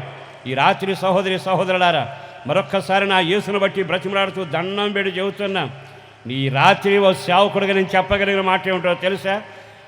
అడవిలో ఉన్నా, అరణ్యములో ఉన్నా, చీకటిలో ఉన్నా, ఒంటరిగా ఉన్నా, బతుకు చితికిపోయినట్టున్నా, నా దేవుని కన్నులు నిన్ను చూస్తున్నవి, నా దేవుని కన్నులు నీ మీద నిలబడ్డవి. అద్భుతాలు జరగబోతున్న రాత్రి ఆయన నిన్ను కనుగొన్నాడు గనక ఈ సభను ఏర్పాటు చేశాడు. ఈ సభ ఉద్దేశం ఏమిటో తెలుసా? నన్ను చూడు, నా ఘనతను చూడు అని కాదు. ఈ సభ ఉద్దేశం ఏమిటంటే, నువ్వు ఏ స్థితిలో ఉన్న ఆయన కనుదృష్టి నీ మీద నిలిపి అక్కడి నుంచి నిన్ను లేవనెత్తి ఒక ఉన్నత స్థాయికి నడిపించగలిగిన వాడు కనుగొన్నాడు, పరామర్శించాడు. అతనికి దేవుడై బలమైన కార్యాలు చేస్తూ వచ్చాడుగా. జక్కయ్యను కనుగొన్నాడు, పిలిచాడు, అతనితో నడుస్తూ ఇంటికి వెళ్ళాడు. ఒక క్షణం సమాధుల దొడ్లోనికి వెళ్ళాడు. అతనిని పట్టిన చీకటి శక్తులను మాట ద్వారా వదిలించాడు. అతను బట్టలు కట్టి ఆరోగ్యంతో ఉండడం గమనించి సాక్షిగా పంపాడు. ఇవన్నీ కొత్త సంగతులు ఇవి కాదు. అయినా ఈ రాత్రి పరిశుద్ధాత్మదేవుడు బహుతేటగా మాట్లాడుతూ ఉండగా, నీ జీవితం ఏమైనా ఈరోజు ఒక విడుదల ప్రభు చేయబోతా ఉన్నాడు. అరణ్యం లాంటి సమస్యల్లో ఉన్న ప్రభు కన్నులు నిన్ను వెతుకుతా ఉన్నాయి. ఎడారిలో ఉన్న నా ప్రభు కన్నులు నిన్ను వెతుకుతా ఉన్నాయి. నష్టాల వ్యాపారిగా ఉన్న నా ప్రభుని కన్నులు నిన్ను వెతుకుతూనే ఉన్నాయి. నా దేవుడు నమ్మదగిన వాడు. నీ స్థితిని మార్చడానికి ఈ కూడిక ద్వారా ప్రభు తేటగా మాట్లాడుతున్నారు. మీరు లైవ్లో ఉండి వింటున్నా, నా యేసును బట్టి బ్రతిమలాడుతున్నా. అన్ని రాత్రులు వేరు, ఈ రాత్రి వేరు. ఊహకు మించిన ఘనకార్యం జరుగుతుంది. చిన్న సంఘటన చెబుతాను, వినండి. ఓసారి నేను కుటుంబానికి ప్రార్థన చేయడానికి వెళ్ళాను. వెళితే ఆ కుటుంబానికి ప్రార్థన చేశాక పక్కనున్న పోర్షన్లో ఉన్న వాళ్ళు నాకు పరిచయం చేశారు. ఆ గృహస్థులు. నెమ్మదిగా పలకరించాను, వాళ్ళ వివరాలన్నీ అడిగాను. అడిగిన తర్వాత వాళ్ళ వివరాలన్నీ చెప్పి అన్నారు, అయ్యా మా పరిస్థితి దారుణంగా ఉంది, ఇంటి అద్దె కట్టడం కష్టంగా ఉంది, బజార్లో తలెత్తుకోవడం కష్టంగా ఉంది, పిల్లల కాపురం చేస్తే దారుణంగా ఉంది అంటూ ఒక 15 విషయాలు లిస్టు చెప్పి బతకలేక చావలేక నడుస్తున్నామండి అని. వెంటనే నేను ఒక మాట చెప్పాను, ఒక్క మాట మీరు వినండి. నా దేవుడు నమ్మదగిన దేవుడు. ఆయన మాటిచ్చి నెరవేర్చగలిగిన వాడు. ఎంత నమ్మదగిన దేవుడు అంటే, నువ్వు కొట్టుకుపోతుంటే చేయి దాపేవాడు, అయ్యాని పిలిస్తే పక్కన నిలవగలిగిన వాడు, చీకటిలో ఉన్నానంటే వెలుగొండగలిగిన వాడు, నేను అయిపోయాను అంటే చేయబట్టుకుని లేపగలిగిన వాడు, ఆయన పేరు నజరేయుడైన యేసు. ఆయన తప్పక నీ కార్యం చేయబోతున్నాడు. ఈ వాక్యాన్ని వినండి. బేకర అరణ్యంలో ఉన్నా, ఎడారిలో ఉన్నా, ముళ్ళ కంపలలో ఉన్నా, ఒంటరిగా ఉన్నా, దిగులుతో ఉన్నా, ఏం చేసినా ఆయన కన్నులు కనుగొని అతగాన్ని తీసుకుని వచ్చాడుగా, అతను లేపాడుగా. ఆ దేవుడి మీ పట్ల కార్యం చేయబోతున్నాను. వెంటనే భార్యాభర్తలు ఇద్దరు కలిసి ఒక్క క్షణం ఆగి మమ్మల్ని ఏం చేయమంటారు అన్నాడు. మీరేం చేయక్కర్లా, మీరు మనసులో ఉన్నదంతా ప్రభువుతో చెప్పండి. నా ప్రభు ప్రార్థన ఆలకించేవాడు. ఆయన కూర్చున్నాడు, మీరు ఆయన దగ్గర మోకరించండి. మనిషితో చెప్పినట్టుగా, మన బాధలు డాక్టర్కి చెప్పినట్టుగా కళ్ళు మూసుకుని మీ తప్పిదాలన్నీ ఆయన దగ్గర ఒప్పుకొని నెమ్మదిగా మీరు ప్రార్థన చెయ్యండి. ఊహకు మించిన ఘనకార్యాలు నా దేవుడు చేస్తాడు అన్న. ఆ మాట బాగా నచ్చింది. నెమ్మదిగా మా కొరకు ప్రార్థన చేయమంటే వాళ్ళిద్దరిగా ప్రార్థన చేశాను. తిరిగి నేను చిన్నగా ఇంటికి వచ్చాను. తలుపు వేసుకుని వాళ్ళ ప్రార్థన తెలిసినవి చేసుకుంటానే ఉన్నారు. ఇంటికి వచ్చాక ఒక సేవకుడుగా మానక నేను ప్రార్థన చేశాను. ప్రభువా, నువ్వు నమ్మదగిన దేవుడు. వాడున్న పరిస్థితుల్లో ఎవరు సాయం చేయలేరు. కానీ అరణ్యంలో ఉన్నా, కీచురాల ధ్వని మధ్యలో ఉన్నా, నష్టంలో ఉన్నా, నలిగిపోతా ఉన్నా నడిచెళ్ళిన దేవుడు కనుదృష్టి నిలిపి కార్యం చేసేవాడివిగా. ఒక 7 రోజులు ప్రార్థన చేశానండి. ప్రార్థన చేశాక నెమ్మదిగా వాళ్ళు ఎలా ఉన్నారో తెలుసుకుందామని బయలుదేరబోయేటప్పటికీ ఆ భార్యాభర్తలు చిన్నగా మందిరం దగ్గరకు వచ్చారు. వచ్చిన తర్వాత అడిగాను, ఏమిటి పరిస్థితి? ఎందుకోనండి, మనశ్శాంతిగా ఉంది, మీతో మరొకసారి ప్రార్థన చేయించుకోవాలనుకుంటాను అని చెప్పి, ఆ తర్వాత వాళ్ళు చెప్పిన విషయాలు ఏమిటో తెలుసా? మా జీవితంలో మా ఇంట్లో ఉన్న చీకటి కార్యాలు భయంకరంగా మమ్మల్ని రాత్రి వేళ వేధిస్తున్నాయని. నేను ఒకే మాట చెప్పాను, ఏమీ కంగారు పడబాకండి. మిమ్మల్ని ఆదరించేవాడున్నాడు, కౌగలించుకునేవాడున్నాడు, నడిపించేవాడున్నాడు. యెహోవా మాత్రమే వారిని నడిపించును. అదే అధ్యాయంలో రాయబడింది. నేను ప్రార్థన చేస్తాను, వెళ్ళండి అన్న. ప్రార్థన చేశాక కొబ్బరిని తెచ్చారు, ప్రార్థన చేయించుకుని వెళ్ళారు. ఇంచుమించు వాళ్ళ జీవితంలో ఎన్నడూ జరగని కార్యం అండి. వాళ్ళు బాగానే ఉన్నారు ఇంట్లో. ఒక రాత్రి ప్రార్థన చేసి పడుకున్నారట. ఓ పెద్ద శబ్దం వినబడింది. ఏమిటా శబ్దం అంటే, వాళ్ళ ఇంటి గోడ ఒకటి అంత ఎత్తున్న గోడ విరగ తీసుకుని కింద పడిపోయింది. ఆ ఇల్లు పాతదే, కానీ అది పడిపోద్ది ఎవరు ఊహించారు. ఆ పడిపోయిన టైంలో గదిలో ఉన్న వాళ్ళంతా మెలుకుతో ఒక్కసారి అట్లా చూసి ఉలిక్కిపడి ఒక పక్షి ఎగిరి వెళ్ళిపోయినట్టు అనిపించిందట. ఆ తర్వాత తెల్లవారి నుంచి ఇప్పుడు తెల్లవారుతున్నా మందిరం దగ్గరికి పెడదామని. విచిత్రం ఏమిటి తెలుసా? మబ్బు విడిపోయినట్టుగా, చీకటి తొలగిపోయినట్టుగా, అంధకారం వదిలినట్టుగా, బ్రతుకును వెలుగు కలిగినట్లుగా వాళ్ళ పరిస్థితుల నిమిషాలు అన్నీ దేవుడు సమకూరుస్తూ ఒక వారం తిరకమునిపే వాళ్ళ జీవితంలో నోటి నిండా నవ్వు దేవుడు కలుగ చేశాడు. అది తలుసుకున్నప్పుడల్లా నేను ఇప్పటికీ ఆనందపడతాను. కారణం ఏమిటో తెలుసా? నువ్వు ఎంత చీకటిలో ఉన్నా, చేతబడి శక్తుల్లో ఉన్నా, ఒంటరిగా ఉన్నా, నష్టపోయినా, కన్నీళ్ళలో ఉన్నా, అద్భుతం జరగబోతున్న రాత్రి. ఈ రాత్రి ఇక్కడ నిలిచిన వారెవరో తెలుసా? నమ్మదగిన దేవుడు. అందరూ ఆమేన్ చెప్పండి. ఎవరు? నమ్మదగిన దేవుడు. సాతాను చెరలో ఉన్నావా? శాప బుచ్చులో ఉన్నావా? బాధల వలయంలో ఉన్నావా? పడిన గుంటలో ఉన్నావా? పతనపు రహదారిలో ఉన్నావా? తుఫానులో చిక్కుబడి ఉన్నావా? రేపని ఆశ లేకుండా సూర్యచంద్రుడు కనబడిన రోజుల్లోనే ఉన్నావా? చరిత్ర తిరగబడే రాత్రి నా దేవుడు కార్యం చేయబోతా ఉన్నాడు. ఊహకు మించిన ఘన కార్యాలు చేయగలిగిన వాడు. నేను ఆ వాక్యం చదివినప్పుడు అనిపించింది, ఆయన మాటిచ్చి నమ్మదగిన వాడిగా ఉండగలిగిన వాడు. ఆ కుటుంబం వాక్యం కిందకి చదవండి. ద్వితీయోపదేశకాండంలో చాలా తేటగా రాయబడిన మరొక వాక్యాన్ని జాగ్రత్తగా చదువుదాం. వాని కనుగొని ఆవరించి పరామర్శించి తన కనుపాపను వలె వాని కాపాడెను. తన కనుపాప వలె వానిని కాపాడెను. చెప్పారు అందరూ, కాపాడాను. ఎక్కడున్నవాడు? బేకర ధ్వని కలిగి అరణ్యంలో ఉన్నాడు. భయంకరమైన శాప వయసులో ఉన్నాడు. ఇప్పుడు ఆయన నమ్మదగిన వాడుగా వెళ్ళాట వాళ్ళని ఎలా కాపాడుతున్నాడు? తన కనుపాప వలె వారిని కాపాడుతూ ఉండెను. చప్పడకూడదామా? దేవునికి మహిమ కలిగినట్లుగా ఈరోజు ఆ నమ్మదగిన దేవుడు నీ జీవితంలో అద్భుతం చేయడానికి ఇష్టపడ్డాడు. నువ్వు నిరాకరించబడినా, తృణీకరించబడినా, చరిత్ర అయిపోయింది అనుకున్నా, ఎందుకో ఈ సభలో ప్రత్యేక ఉద్దేశంలో ఏర్పాటు చేయబడ్డాయి. ఎడారిలో ఉన్నవారు దేవుని కనుగుడ్డిగా మారబోతున్నారు. శాపకరమైన అనుభవాలు ఉన్నవారు వినూతనమైన అధ్యాయులు అడుగుపెట్టబోతున్నారు. దానికి మూలమైన కారణమైన వాడు ఆయనే. అందుకే అంటాడు కదా, ఆయన మీ పట్ల యథార్థవంతుడే గాక నమ్మకస్తుడై ఉన్నాడు గనక ఆ నమ్మకస్తుడు నీ జీవితాన్ని మార్చి తన కనుగుడ్డును కాపాడుకునే రెప్పలాగా ఆయన మీ పట్ల వ్యవహరించబోతున్నాడు. మీరు ఆయన వైపు తిరగగలిగితే ఈ రాత్రి ఒక అద్భుతం జరుగునగాక, ఈ రాత్రి ఒక అద్భుతం జరుగునగాక. మూలవాక్యాన్ని జాగ్రత్తగా గమనించండి. ఆయన నమ్మదగిన దేవుడు. చెప్పండి, ఎవరైనా నమ్మదగిన దేవుడు.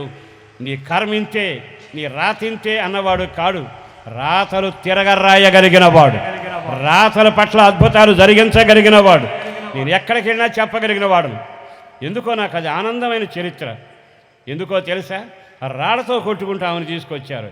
రాళ్ళు ఇసురు చంపండి అంటూ వచ్చారు. పరిగెత్తుకుంటూ వచ్చి ప్రభు పాదాల మీద పడింది. అలాంటప్పుడు వాళ్ళు పరుగునా వచ్చారా? వచ్చిన వాళ్ళు ఏమన్నారు? మా మోషే చెప్పాడు రాళ్లతో కొట్టమని, నువ్వేం చెబుతావు అన్నారు. ఆయన ఏం మాట్లాడాల మరలా విసిగించారు. మా మోషే చెప్పినట్టు ధర్మశాస్త్రం ప్రకారం రాళ్లతో కొట్టి చంపాలి, ఇప్పుడు నీవేం చెబుతావు? ఆయన ఏం మాట్లాడక నేల మీద రాత రాయడం మొదలుపెట్టాడు. రాత ఏమిటో తెలుసుగా, నేను చాలాసార్లు చెబుతుంటానుగా. కారణం ఏమిటో తెలుసా? ఆయన రాత అలా రాశాడండి. అంటే రాయి పడితే 100 మంది వచ్చారు, 100 రాళ్ళు పడితే ఆమె చస్తద్ది, మొక్కలైపోద్ది. ఇక మరణం అట్లా మింగి వెళ్ళిపోతుంది. కానీ నా దేవుడు రాత మొదలుపెట్టాడుగా. ఆ రాత రాస్తే మరణం అనుకుంటుంది ఇంకొక 5 నిమిషాలు, 2 నిమిషాలు, ఇంకొక నిమిషం వాళ్ళకి రాళ్ళు ఇసురుతారు, అయిపోతుంది అనుకున్నాడు. ఈయన రాత రాసి అన్నాడు కదా, మీలో పాపం లేని వాడు రాయేయమన్నాడు. ఒక్కడ వేయకుండా వెళ్ళిపోయాడు. మరణం అలా నిలబడిపోయింది. మరణం ఆశ ఏమిటంటే ఈ మనుషులు పట్టుకుపోతానని. కానీ నా దేవుడు ఎవరో తెలుసా? మౌనంగానే ఉంటాడు. ఎవరు క్రియ చేయని టైంలో క్రియ చేయగలిగిన వాడు. నెమ్మదిగా నేల మీద రాత రాశాడు. రాయి దెబ్బలు పడలేదు, రాయి వేయలేదు. మరణం అనుకున్న మరుక్షణమే ఆమెకి జీవం మొదలయ్యింది, ఆమెకు ఆశీర్వాదం మొదలయ్యింది. ఈ రాత్రి నా దేవుడు ఎంత నమ్మదగిన దేవుడో తెలుసా? నీ ఆయుష్ను పొడిగించగలిగిన వాడు, మరణాన్ని తిరగరాయగలిగిన వాడు. ఎన్నిసార్లు చెప్పుకున్నాం? రాజుగారు ప్రార్థన చేశాడుగా, గోడ తట్టు తిరిగి అయిపోయింది అనుకున్నారు. ఇక మరణం అట్లా కౌగిలించుకోవడానికి వచ్చింది. సాతానుకి చెప్పకుండానే చెప్పాడు, రాజా 15 సంవత్సరాలు నీకు ఆయుష్స్తున్నా అంటే మరణం అలా తీరి చూచింది. పట్టుకుపోదామని వచ్చానుగా, మింగేద్దామని వచ్చానుగా, రాజా నేను నీకు ఆయుష్స్తున్నా అంటే మరణానికి నోటి మాట లేకపోయింది. మరణం ఏముంటుందో తెలుసా? అంటే 15 సంవత్సరాలు మరలా ఇంటికి వచ్చే అవకాశం లేదా? ప్రార్థన చేసుకునే వాళ్ళ పట్ల ఆయన నమ్మదగిన దేవుడండి. పాపాలు ఒప్పుకున్న వారి పట్ల నమ్మదగిన దేవుడు. ఆయనను ఆశ్రయించిన వారి పట్ల ఆయన నమ్మదగిన దేవుడు. చరిత్ర రాయగలిగిన వాడు. ఈ రాత్రి సేవకుడిగా కోరుకుంటున్నా, శాపం, పాపం, దరిద్రత ఏదున్నా ఒక దేవుని వేలు ఈ కొరకు మీ కొరకు రాత రాయునగాక. ఆయన రాత ఇప్పుడే మొదలవునేగాక. మా సహోదరి, నీ రాత మారబోతుంది ఈ రాత్రి. సహోదరుడా, నీ చరిత్ర మారబోతుంది ఈ రాత్రి. ఊహకు మించిన ఘనకార్యాలు నా దేవుడు చేయడానికి ఇష్టపడుతున్నాడు. ఓ సేవకుడిగా మనసారా కోరుకుంటున్నా. ముగింపుతో వచ్చారు, కన్నీళ్లతో వచ్చారు, వేదనతో వచ్చారు, వ్యాపారిగా వచ్చారు, ఏ కోణంలో వచ్చినా ఈ కోటం మూసి మీరు వెళ్ళేటప్పుడే మీ రాత నా దేవుని చేత రాయబడును గాక. చేతులతో ఒకసారి గట్టిగా హల్లెలూయా చెప్పండి. చెప్పండి హల్లెలూయా. నా దేవుడు ఎవరో తెలుసా? క్షణాల్లో రాతలు మార్చగలిగిన అంత నమ్మదగిన దేవుడు. ఎందుకో ఆ నమ్మదగిన మాట నేను చదివినప్పుడల్లా నా జీవితానికి ఎక్కడ లేని అండ, కొండ, బండ, ధైర్యం, నిరీక్షణ, నిబ్బరం ఆ నమ్మదగిన దేవుడు. నేనైనా మాట తప్పుతాను, మీరైనా మాట తప్పుతారు, జీవితంలో సమస్యల చేత ఏడవబడతాం. కానీ నా దేవుడు నమ్మదగిన వాడుగా. తనను ఆశ్రయించారట, మరణాన్ని వెనక పంపి దీర్ఘాయుష్ ఇచ్చాడు. అరణ్యంలో నాకు ఎవరు లేదని విలపిస్తున్నారట. నమ్మదగిన దేవుడు ప్రేమించాడు, దగ్గరగా వెళ్ళాడు, పిలుచుకుని వచ్చాడు. నిన్ను ఎవడు ముట్టడు, కనుపాపను కాపాడినట్లుగా నేను నిన్ను కాపాడతాను. ఇంత నమ్మదగిన దేవుడు చరిత్రలో ఎక్కడ ఉన్నాడు? ఈ రాత్రి నీవు ఏ పరిస్థితుల్లో ఉన్నా కలవరపడనక్కరలేదు. కానీ కంటి పాపలాగా కాపాడుకునే దేవుడు నమ్మదగిన వాడై ఇక్కడ నిలబడి ఉన్నాడు. ఆయన పేరు నజరేయుడైన యేసు. ఆమేన్. గట్టిగా చెప్పండి ఆమేన్. కనుక పవిత్రుడిగా మారుస్తాడు నమ్మదగిన దేవుడు. ఆ పవిత్రతలో సకల ఆశీర్వాదాలను మీకు కలుగునగాక, మోక్ష ప్రవేశం పొందుదురుగాక. రెండవదిగా ఆయన నమ్మదగిన వాడు గనక కృప చూపగలిగిన వాడు. ఆ మాట మెయిన్. 1000 తరాలకి కృప చూపగలిగిన వాడు. నేను ఈరోజు బైబిల్ పట్టుకుని నిలబడటానికి యోగ్యుడని కాను.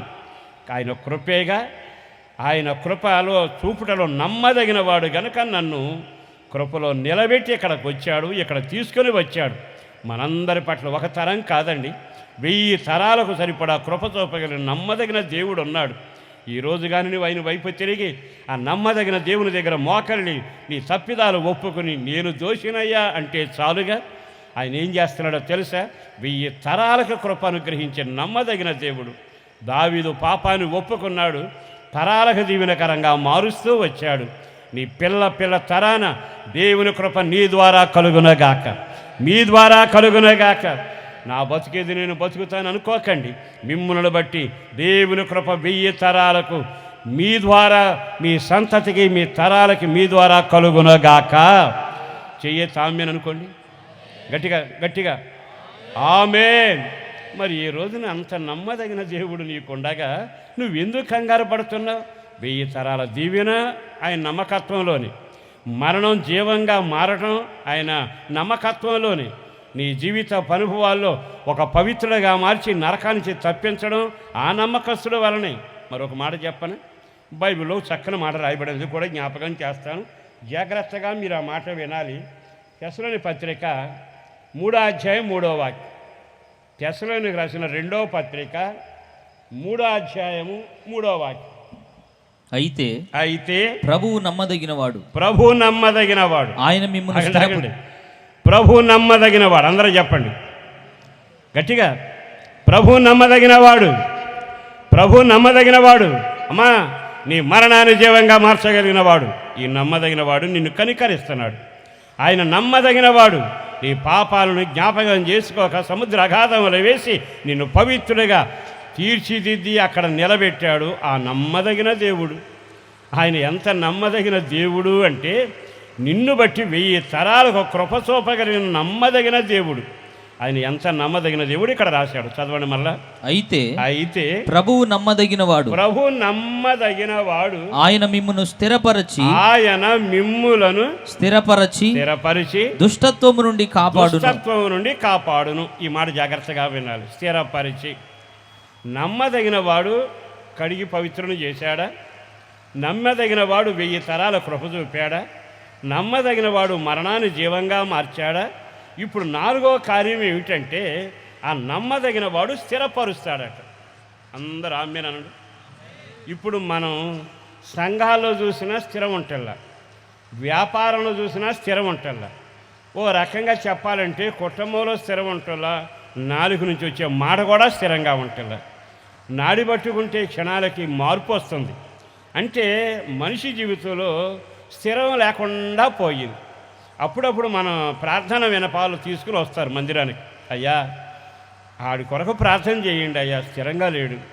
మా యజమాని 4 రోజులు మందిరానికి వస్తున్నాడు, మళ్ళా స్థిరం లేకుండా అయిపోతున్నాడయ్యా. ఇవన్నీ మనం విన్నప్పుడల్లా సాతాను ఎంత తెలివిగలవాడంటే నీతో పాట పాడిస్తాడు, ప్రసంగం చేయిస్తాడు, గానాలాపన చేస్తాడు, వాయిద్యాలు వాయిస్తాడు, ఊరేగిస్తాడు, బోరలాగా వాడుకుంటాడు, ఓ రకంగా అన్ని పనులు చేయిస్తాడు. కాకపోతే వాడు చేసేది ఏమిటంటే నిన్ను స్థిరంగా ఉండనివ్వడు. ఎప్పుడైతే నువ్వు స్థిరంగా ఉండవో నువ్వు వాడి సరుకు అనే విషయాన్ని గమనించాలి. దేవుడు ప్రతివాన్ని స్థిరపరుస్తాడు, అపవాది ఎప్పుడు ప్రతివాన్ని కలవరపరుస్తాడు. మీరేమనుకోరుగా? దండం పెట్టి చెబుతున్నా, నీవు నీ భక్తిలో స్థిరంగా ఉన్నావా? దేవుని సహవాసంలో స్థిరంగా ఉన్నావా? పరిశుద్ధతలో స్థిరంగా ఉన్నావా? దేవుని అభిషేకంలో స్థిరంగా ఉన్నావా? దేవుడు అప్పగించిన పనిలో స్థిరంగా ఉన్నావా? నీ కుటుంబ బాధ్యతలో స్థిరంగా ఉన్నావా? దేవుని కొరకు సాక్షిగా బ్రతకడంలో స్థిరంగా ఉన్నావా? ఇవన్నీ మామూలేదండి, ప్రసంగికులు చెప్పే మాటలే కదని. కానీ నా దేవుడు ఎవరో తెలుసా? ఈ ప్రాంతంలో ఈ మాటలు ప్రవచన రీతిలో వినిపిస్తున్నాడు. ఈ రోజు నుంచి ఇక్కడ సంఘాలకైనా, సేవకులకైనా, విశ్వాసులకైనా స్థిరం మొదలవునగాక. 125వ కీర్తన, కీర్తనాకారుడు రాసిన 125వ కీర్తనలోకి వెళ్ళి చదువుదాం. ఏమి రాసిందో చదవండి. యెహోవా యందు నమ్మిక ఉంచువాడు, యెహోవా యందు నమ్మిక ఉంచువాడు కదలక నిత్యము నిలుచు, కదలక నిత్యము నిలుచు. సియోను కొండవలె నుందురు. మళ్ళా చదువుతారు, వినండి. యెహోవా యందు నమ్మిక ఉంచువారు దేవుని యందు ఎవరు నమ్మిక ఉంచుతారో కదలక నిత్యము నిలుచు, కదలక నిత్యము నిత్యము నిలచు. సియోను కొండవలె నుందురు. ఇప్పుడు తలపైకి ఎత్తే నా మాట మీకు అర్థమవుతుంది. ఏమనుంది అక్కడ? వారిని, నన్ను నమ్మిన వారిని కదలని సియోను కొండలాగా చేస్తాను. కొండనండి, కొండలాగా చేస్తానండి నమ్మిన వారిని. అందులో ఆయన నమ్మకస్తుడట. అది గొప్ప విశేషం. అంటే నిన్ను స్థిరపరచులో నమ్మకస్తుడు. మనం ఎవరు? అక్కడ అంటాడే కదా, ఆయన యందు నమ్మిక ఉంచిన వారిని కదలక నిత్యము నిలుచు సియోను కొండవలే చేస్తాడు. మనం ఎవరో చెప్పమా? మట్టి కట్టాలి. మనం మట్టి అండి. కొండకి మట్టికి తేడా ఉందా? అది బండ. తుఫాన్లు వచ్చింది, కొండ పెద్ద కొండ, మనకి ఇక్కడ కొండలు కనపడుతున్నాయిగా. తుఫాను వచ్చింది, అసలు లెక్క చేయలేదు దాన్ని. ఈదురుగాళ్ళు వచ్చాయి, కదపలేకపోయాయి.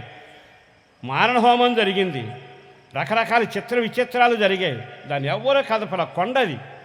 ఇప్పుడు నిన్ను అంటే ప్రభువును నమ్మి రక్తం ద్వారా కడగబడి దేవుని సొత్తుగా బ్రతుకుతూ దేవునిలో సాగుతూ ప్రార్థనాపరుడిగా ఉంటే నిన్నట కొండలాగా చేస్తాడట. మట్టి కొండ అవుద్దా?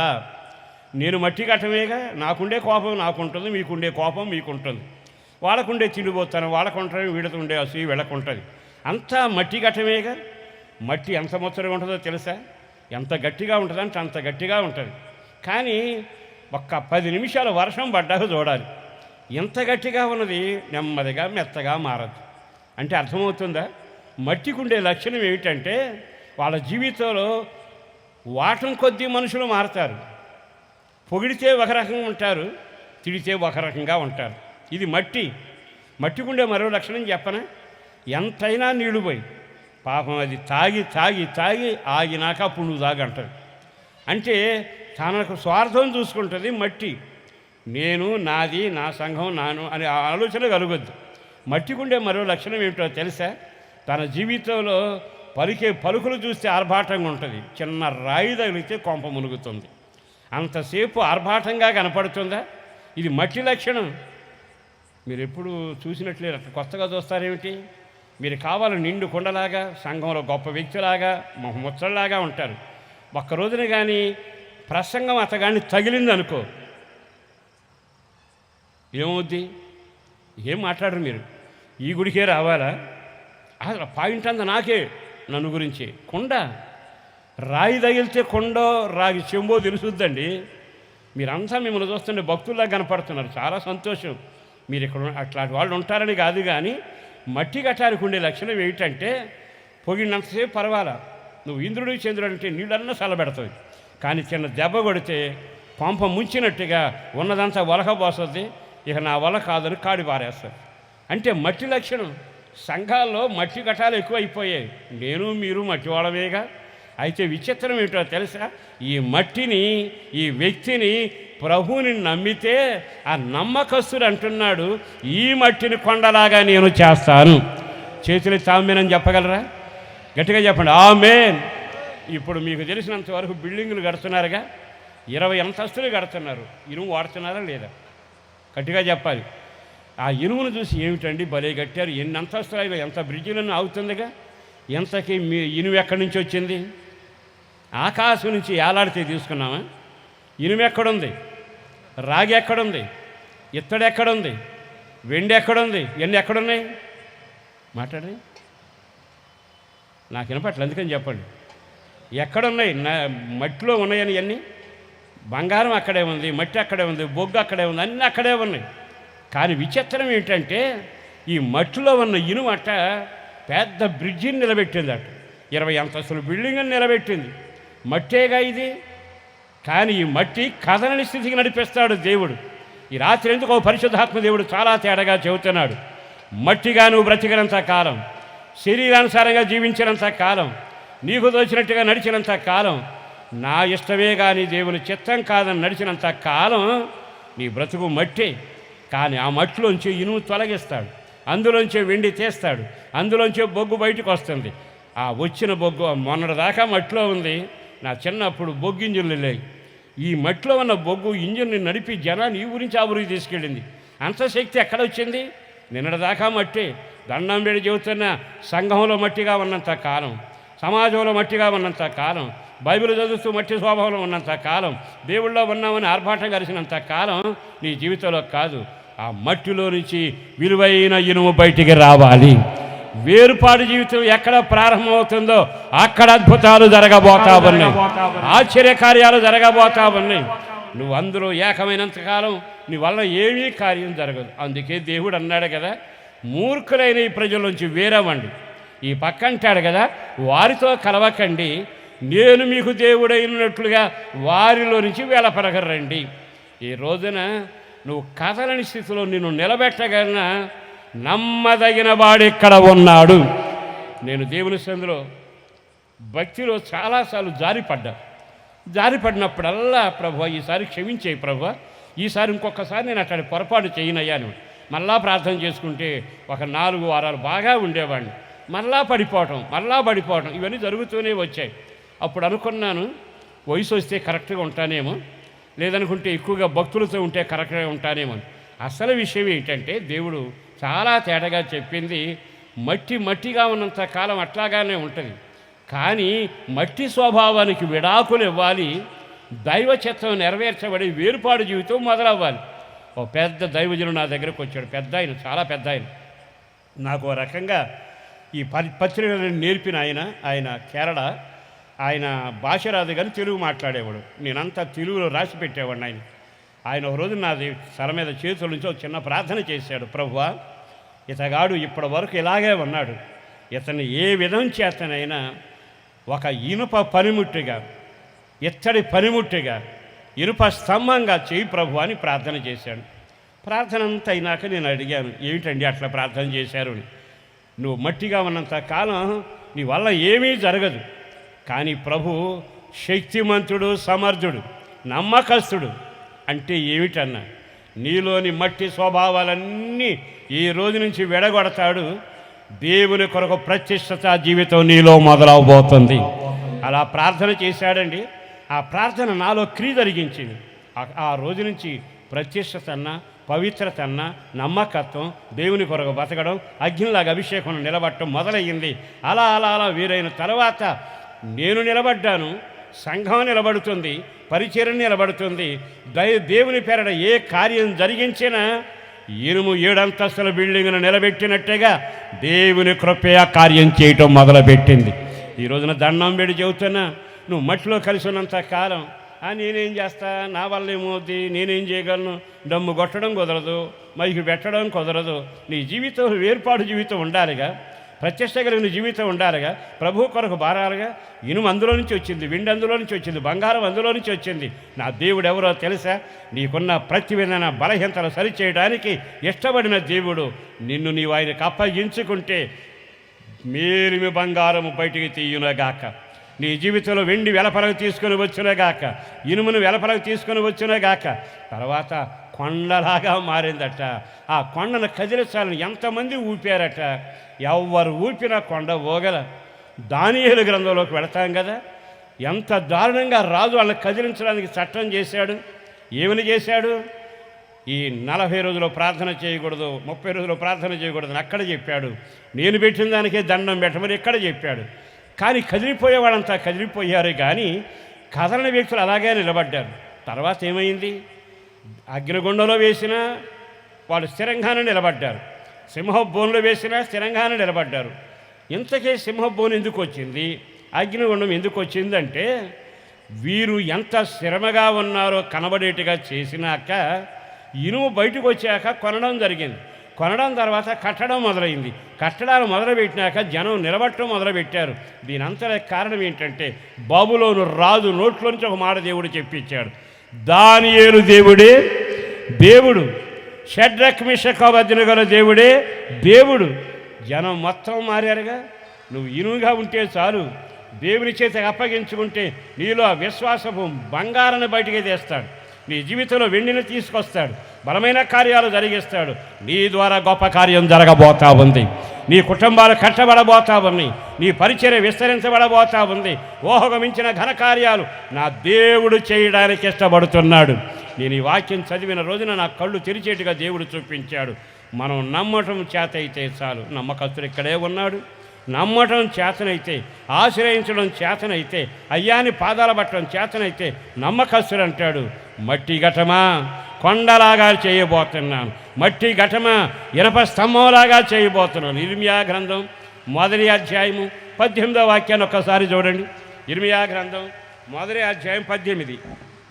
అక్కడ ఏం రాయబడింది? యూదారాజుల యొద్దకు గాని, యోధారాజుల యొద్దకు గాని, ప్రధానుల యొద్దకు గాని, ప్రధానుల యొద్దకు గాని, యాజకుల యొద్దకు గాని, దేశ నివాసుల యొద్దకు గాని, దేశ నివాసుల యొద్దకు ఈ గాని, దేశమంతటిలో ఈ దేశమంతటిలో నీవెక్కడికి పోయినను, నీవు ఎక్కడికి పోయినను, ప్రాకారము గల పట్టణముగాను, ప్రాకారం కలిగిన పట్టణముగాను, ఇనుప స్తంభముగాను, అందరు నోడుతో ఆ మాట చెప్పండి. ఆ మాట చెప్పాలి. ఇనుప ఇనుప స్తంభం చెప్పాలి గట్టిగా. ఇనుప స్తంభం, నిన్ను ఇనుప స్తంభంగా నేను చేయబోతున్నాను. మట్టి గట్టాలలారా, నా వల్ల కాదనుకునేవారలారా, నా వల్ల చేత కాదనుకున్నా, నేను ఎందుకు పనికి వస్తానన్నా, నాకు మంచి రోజులు వస్తాయా, నా కుటుంబం కట్టబడుతుందా అని నువ్వు కంగారు పడుతున్నావుగా. నమ్మదగిన వాడు ఇక్కడే ఉన్నాడు, మార్చగలిగిన వాడు ఇక్కడే ఉన్నాడు, ఇనుములాగా స్థిరపరచగలిగిన వాడున్నాడు, అభిషేకం చేత కాల్చగలిగిన వాడున్నాడు, అద్భుతాలు జరిగించగలిగిన వాడున్నాడు. ఈ బంగారం ఎక్కడి నుంచి వచ్చింది? అందులో నుంచేగా. ఈ ఇత్తడి ఎక్కడి నుంచి వచ్చింది? అందులో నుంచేగా. ఈ ఇనుము ఎక్కడి నుంచి వచ్చింది? అక్కడి నుంచేగా. ఆ స్తంభం నిలబడిందండి. ఊపి చూశారు. విచిత్రం ఏమిటో తెలుసా? ఎవరు ఊపినా బైబిల్లో 18వ వాక్యంలో రాసిందిగా, నేను నిన్ను ఇనప స్తంభంగా చేశాను. రాజుల దగ్గరికి వెళ్ళు, అధికారుల దగ్గరికి వెళ్ళు, ఎక్కడికి వెళ్ళినా నిన్ను చూసి వాళ్ళు భయపడి కంగారు పడతారు. నీవు స్థిరముగానే ఉందువగాక. మరి నీ ఆత్మీయ జీవితంలో ఇనప స్తంభంగా ఉంటున్నావా? కదలని కొండలాగా ఉంటున్నావా? సంఘానికి అవసరమైన స్తంభంలాగా ఉంటున్నావా? బైబిల్ లేఖలలో సొలొమోను కట్టిన మందిరంలోకి వెళతాం. విచిత్రం ఏమిటో తెలుసా? ఆ మందిరంలో 2 స్తంభాలు పెట్టాడు. మీలో చాలామందికి తెలుసుగా. ఆ 2 స్తంభాల మీద ఆ మందిరం నిర్మాణం జరిగింది. చెప్పగలరా పేర్లు? 2 పేర్లు ఉన్నాయి. ఆ 2 స్తంభాలను నిలబెట్టాడు. ఈ రోజున బాగా ఆలకించండి సహోదరులారా. నీ ఆత్మీయ స్థితిలో నిన్ను కృప చూపే దేవుడు ఎంత శక్తి కలిగిన వాడు, ఎంత నమ్మదగిన దేవుడు. నమ్మటం నీ అవ్వాలిగా, నీ వల్ల అవ్వాలిగా. ఆయనకి అప్పగించుకోవడం నీ వల్ల కావాలిగా. ఎప్పుడైతే అప్పగించుకుంటావో ఆయన అంటున్నాడు, నన్ను నమ్ము, నమ్మకస్తుడు, నేను ఇక్కడే ఉన్నాను. ప్రభు నమ్మకమైన వాడు, ప్రభు నమ్మకస్తుడు, ప్రభు సరిపోయినవాడు. మీరు ఆయన్ని ఆశ్రయించడం మొదలు పెట్టండి. సేవ అయినా, సంఘమైనా, వ్యాపారమైనా, ఉద్యోగమైనా అద్భుతమైన మలుపు తిరగబోతా ఉంది. నేను ఒక్క మాట చెబుతాను, మీరు మీ సంఘానికి, మీ గ్రామానికి, మీ సేవా రంగంలో మీరు ఇనప స్తంభాలుగా ఉందురుగాక. చెయ్యెత్తి 3 సార్లు ఆమేన్ అనండి. ఇంకొంచెం గట్టిగా. నీ వల్ల కాదు, నమ్మదగిన వాడు ఆ పని మొదలుపెట్టాడు. ఎప్పుడైతే నువ్వు ఆయన చేతిలో పడతావో కరిగేస్తాడు, అగ్ని చేత కరిగేస్తాడు, నిన్ను వేరు చేస్తాడు, పుటం వేస్తాడు, అపవిత్ర తొలగిస్తాడు. ఇదిగో నేను నిలబెట్టిన స్తంభం. ఒక్క క్షణం ఆగి ఆలకిస్తే పరిశుద్ధ గ్రంథంలో కొన్ని స్తంభాలు మనకు కనబడుతున్నాయిగా. వాళ్ళు నిలిచి ఉండబట్టే సంఘం నిలబడింది, వాళ్ళు నిలిచి ఉండబట్టే పరిచర్య ఇంకా నిలబడింది. ఒకప్పుడు వాళ్ళు తొందరపడ్డ వ్యక్తులే, ఒకప్పుడు ప్రభువును ఏలుబెట్టితే చూస్తేనే నమ్మనన్న వ్యక్తులు ఉన్నారు. కానీ స్తంభాలుగా మార్పు చెందారుగా. ఎందుకో పరిశుద్ధాత్మదేవుడు ఈ రోజున బహుతేటగా మాట్లాడుతున్న ఈ వేళ అలాగున మిమ్ములను చేయునగాక. అందరూ ఆమేన్ అన్నది. ఎలాగున? నిన్ను పవిత్రుడిగా చేసి పరమందున్న ప్రతి రూపానికి తగ్గట్టుగా భూతల మీద అభిషేకం కలుగజేసి నిత్యత్వంలో నిలబెట్టి ఒక పవిత్రుడిగా ప్రభు నిన్ను చేయునగాక. రెండవది, నీ వ్యక్తిగత జీవితంలో నువ్వు ఎంత శాపకరమైన అనుభవాలలో ఉన్నా ఆయన ఎవరో తెలుసా? నమ్మదగినవాడు కనుక కంటికి రెప్పగా అడవిలో ఉన్న నిన్ను తీసుకొని వచ్చి కనుగుడ్డులాగా, కనుపాపలాగా, కనురెప్ప కాపాడినట్లుగా నిన్ను చేసి భద్రపరిచి తన చేతిలో దాచగలిగిన నమ్మదగినవాడు ఆయనే. చేతులే తామేనని చెప్పగలరా? నిజంగా నీ ఆత్మీయ జీవితంలో ఎంత నమ్మకస్తుడు అంటే, నీ జీవితంలో ఏనాడు నిన్ను విడిచిపెట్టక నీ మీద మరణం పెత్తనం చేస్తున్న మరణాన్ని కొట్టివేస్తాడు, దాన్ని జీవానంగా మార్చి సాతాను సిగ్గుపడేట్టుగా నువ్వు తల ఎత్తుకునేట్టుగా చేయగలిగిన నమ్మకస్తుడు ఈ రాత్రి ఇక్కడ నిలబడ్డాడు. ఆయన నీ చరిత్ర మార్చబోతామన్నాడు. నేను నిజామాబాద్ జిల్లాలో ఒక చోట వాక్యం చెప్పడానికి వెళ్ళాను. ఆ రోజు అలాగే వాక్యం చెబుతూ ఎందుకు మీలోని కొంతమంది జీవం సమృద్ధి అవటానికి దేవుడు కార్యం చేయబోతున్నాడు, ఇంకా కొన్ని క్షణాలు మీరు చనిపోతారు అనే మాట వినబడుతున్న వాళ్ళు వచ్చారు. ప్రార్థన చేస్తాను, ప్రభు మీ కొరకు రాత రాయును గాక అని ప్రార్థన చేసి ముగించానండి. హాస్పిటల్ నుంచి ఒక శవాన్ని, అంటే అయిపోయాడని తీసుకెళ్ళిపోతున్నారు అటువంటి. ఎందుకు జరిగిందో తెలియదు. ఇక ప్రాణంతో ఉండగానే తీసుకెళ్తా కోటం జరుగుతుంటే అక్కడ తీసుకొచ్చి ఆపారు. నాకు తెలీదు, నాళ్ళెవరో నాకు తెలియదు. నేను మామూలుగానే ప్రార్థన చేసి ముగించా. ఆ తర్వాత ఆ పాస్టర్ గారు వాళ్ళ దగ్గర తీసుకొచ్చాడు. అయ్యా మీరు కొంచెం ప్రార్థన చేయమని. నేను ఒకే మాట అన్నాను, మా దేవుడు నమ్మదగినవాడు. అందరూ ఆ మాట చెప్పండి. దేవుడు ఎవరండి? మరణానికి సంఖ్యలు వేసి ఖాళీ చేసి వెనక్కి వెళ్ళు, వీడికి నేను జీవం ఇస్తానని చెప్పగల నమ్మదగిన దేవుడు. పాపిని ప్రేమించి పరిశుద్ధులుగా మార్చగల నమ్మదగిన దేవుడు. నీ జీవితంలో శాపాన్ని ఆశీర్వాదకరంగా మార్చగల నమ్మదగిన దేవుడు. తులసివేయబడిన నిన్ను కనుగుడ్డులాగా కాపాడగల నమ్మదగిన దేవుడు. నేను ఒకే ప్రార్థన చేశా, ప్రభువా నీవు నమ్మదగిన వాడవు, నీవు నమ్మదగిన వాడవు. ప్రార్థన చేసి వెళ్ళిపోమని చెప్పాను. నేను చేసేది ఏముండదుగా. విచిత్రం ఏమిటో తెలుసా? ఆ తర్వాత నాకు పాస్టర్ గారు వివరాలు చెప్పిన మాట ఏమిటో తెలుసా? డాక్టర్ గారు చనిపోతారని పంపించారండి. బంధువులంతా ఇంటికి వచ్చారు. ఇప్పుడు విచిత్రం ఏంటంటే, అసలు కోటాలు జరిగినప్పుడల్లా కలిసినప్పుడు అదే సంగతి చెబుతాడు, ఇంకా మనిషి బతికే ఉన్నాడండి అని. ఇంకా బతికే ఉన్నాడు. నేను కాదు, జీవం ఇవ్వటానికి సరిపోయిన వాడు ఉన్నాడు. ఆయన నమ్మకస్తుడు, ఆయన నమ్మకస్తుడు. నీ శాపాన్ని కొట్టివేసే దేవుడు ఉన్నాడు, ఆయన నమ్మకస్తుడు. ఒక్క క్షణం ఆగి ఆలకించండి. నరాలాడుతున్న నరుని నమ్ముతున్నావు కానీ నమ్మకస్తుడిని ఎందుకు నమ్మలేకపోతున్నావు? నమ్మకస్తుడు ఎంత నమ్మకస్తుడో తెలుసా? నేను నీ దేవుడని చెప్పాక నీతో నడవడానికి ఇష్టపడతాడు. నిన్ను తీసుకుని వెళ్ళి అగ్నిగుండంలో వేస్తాడా? వేస్తే ఆయన ఎవరో తెలుసా? మాటిచ్చి కంటికి రెప్పగా కాపాడుతున్న నమ్మకస్తుడు తిన్నగా నీకంటే ముందుగా అక్కడికి వెళతాడు, నీకంటే ముందుగా అక్కడ నిలబడతాడు. అగ్ని ఏ హాని చేయకుండా 4వ రూపంలో ఆయన ప్రత్యక్షం అవుతాడు. తర్వాత వెలబలి తీసుకొస్తే అగ్నివాసన లేదు, కానీ ఒక్కడే మిగిలాడుగా. ఆ తర్వాత ఆయన కనబడలేదు, ఈయన ముగ్గురే బయటకు వచ్చారు.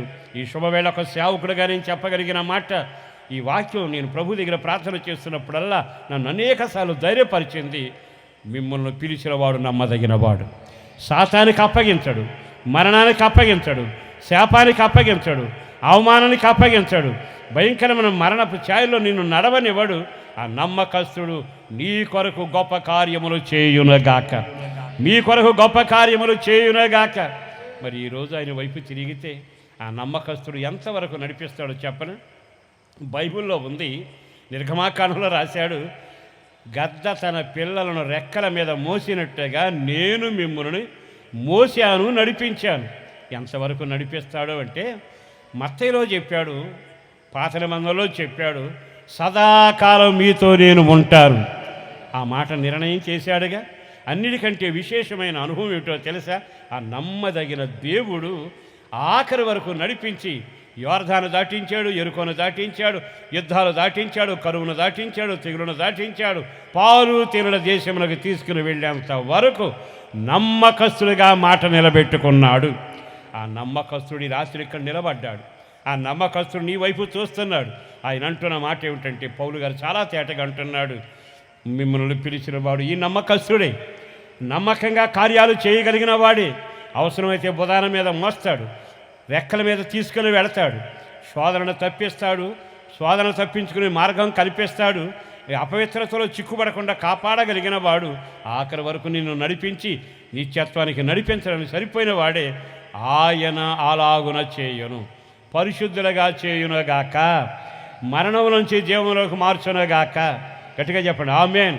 మరణాన్ని కొట్టివేసి జీవాన్ని ఒక రాతతో రాసి తన నమ్మకత్వాన్ని నిరూపించుకునే దేవుడు ఉన్నాడు. ఆయన పేరే నజరేయుడైన యేసు. ఈ రాత్రి ఒక్క క్షణం ఆయన వైపు తిరగగలరా? ఆయన వైపు తిరిగి, అయ్యా నువ్వు ఎంత నమ్మకస్తుడు, నేను నమ్మకమైన ద్రోహిని, నా జీవితంలో కార్యం చేయవా? ఒక పరిశుద్ధుడిగా నన్ను మార్చావా? నా మరణాన్ని కొట్టివేసి నాకు జీవం కలుగు చేయి. 2000 సంవత్సరాల క్రితం ఆయనేగా తన అమూల్యమైన రక్తాన్ని కాసి మరణమూలు విరిచి సజీవుడిగా లేచినవాడు ఆయనేగా. నీ పేరు జీవగ్రంథంలో రాసినవాడు ఆయనేగా. ఒక మాట అన్నాడు, కంటికి రెప్పగా ఉంటాను, మీ చుట్టూ అగ్ని ప్రాకారంగా ఉంటాను. నిన్ను ఎవడు గెలవడు, నిన్ను ఎవడో జయించడు, నీ మీద ఎవడో పెత్తనం చేయలేడు. కారణం ఏమిటో తెలుసా? దేవుని ప్రాకారం మీ చుట్టూ ఉన్నది. ఆయన నమ్మదగినగా అంటున్నాడు, నేను నిన్ను కంటికి రెప్పగా కనుగుడ్డున కాపాడుకున్నట్టుగా కాపాడుతాను.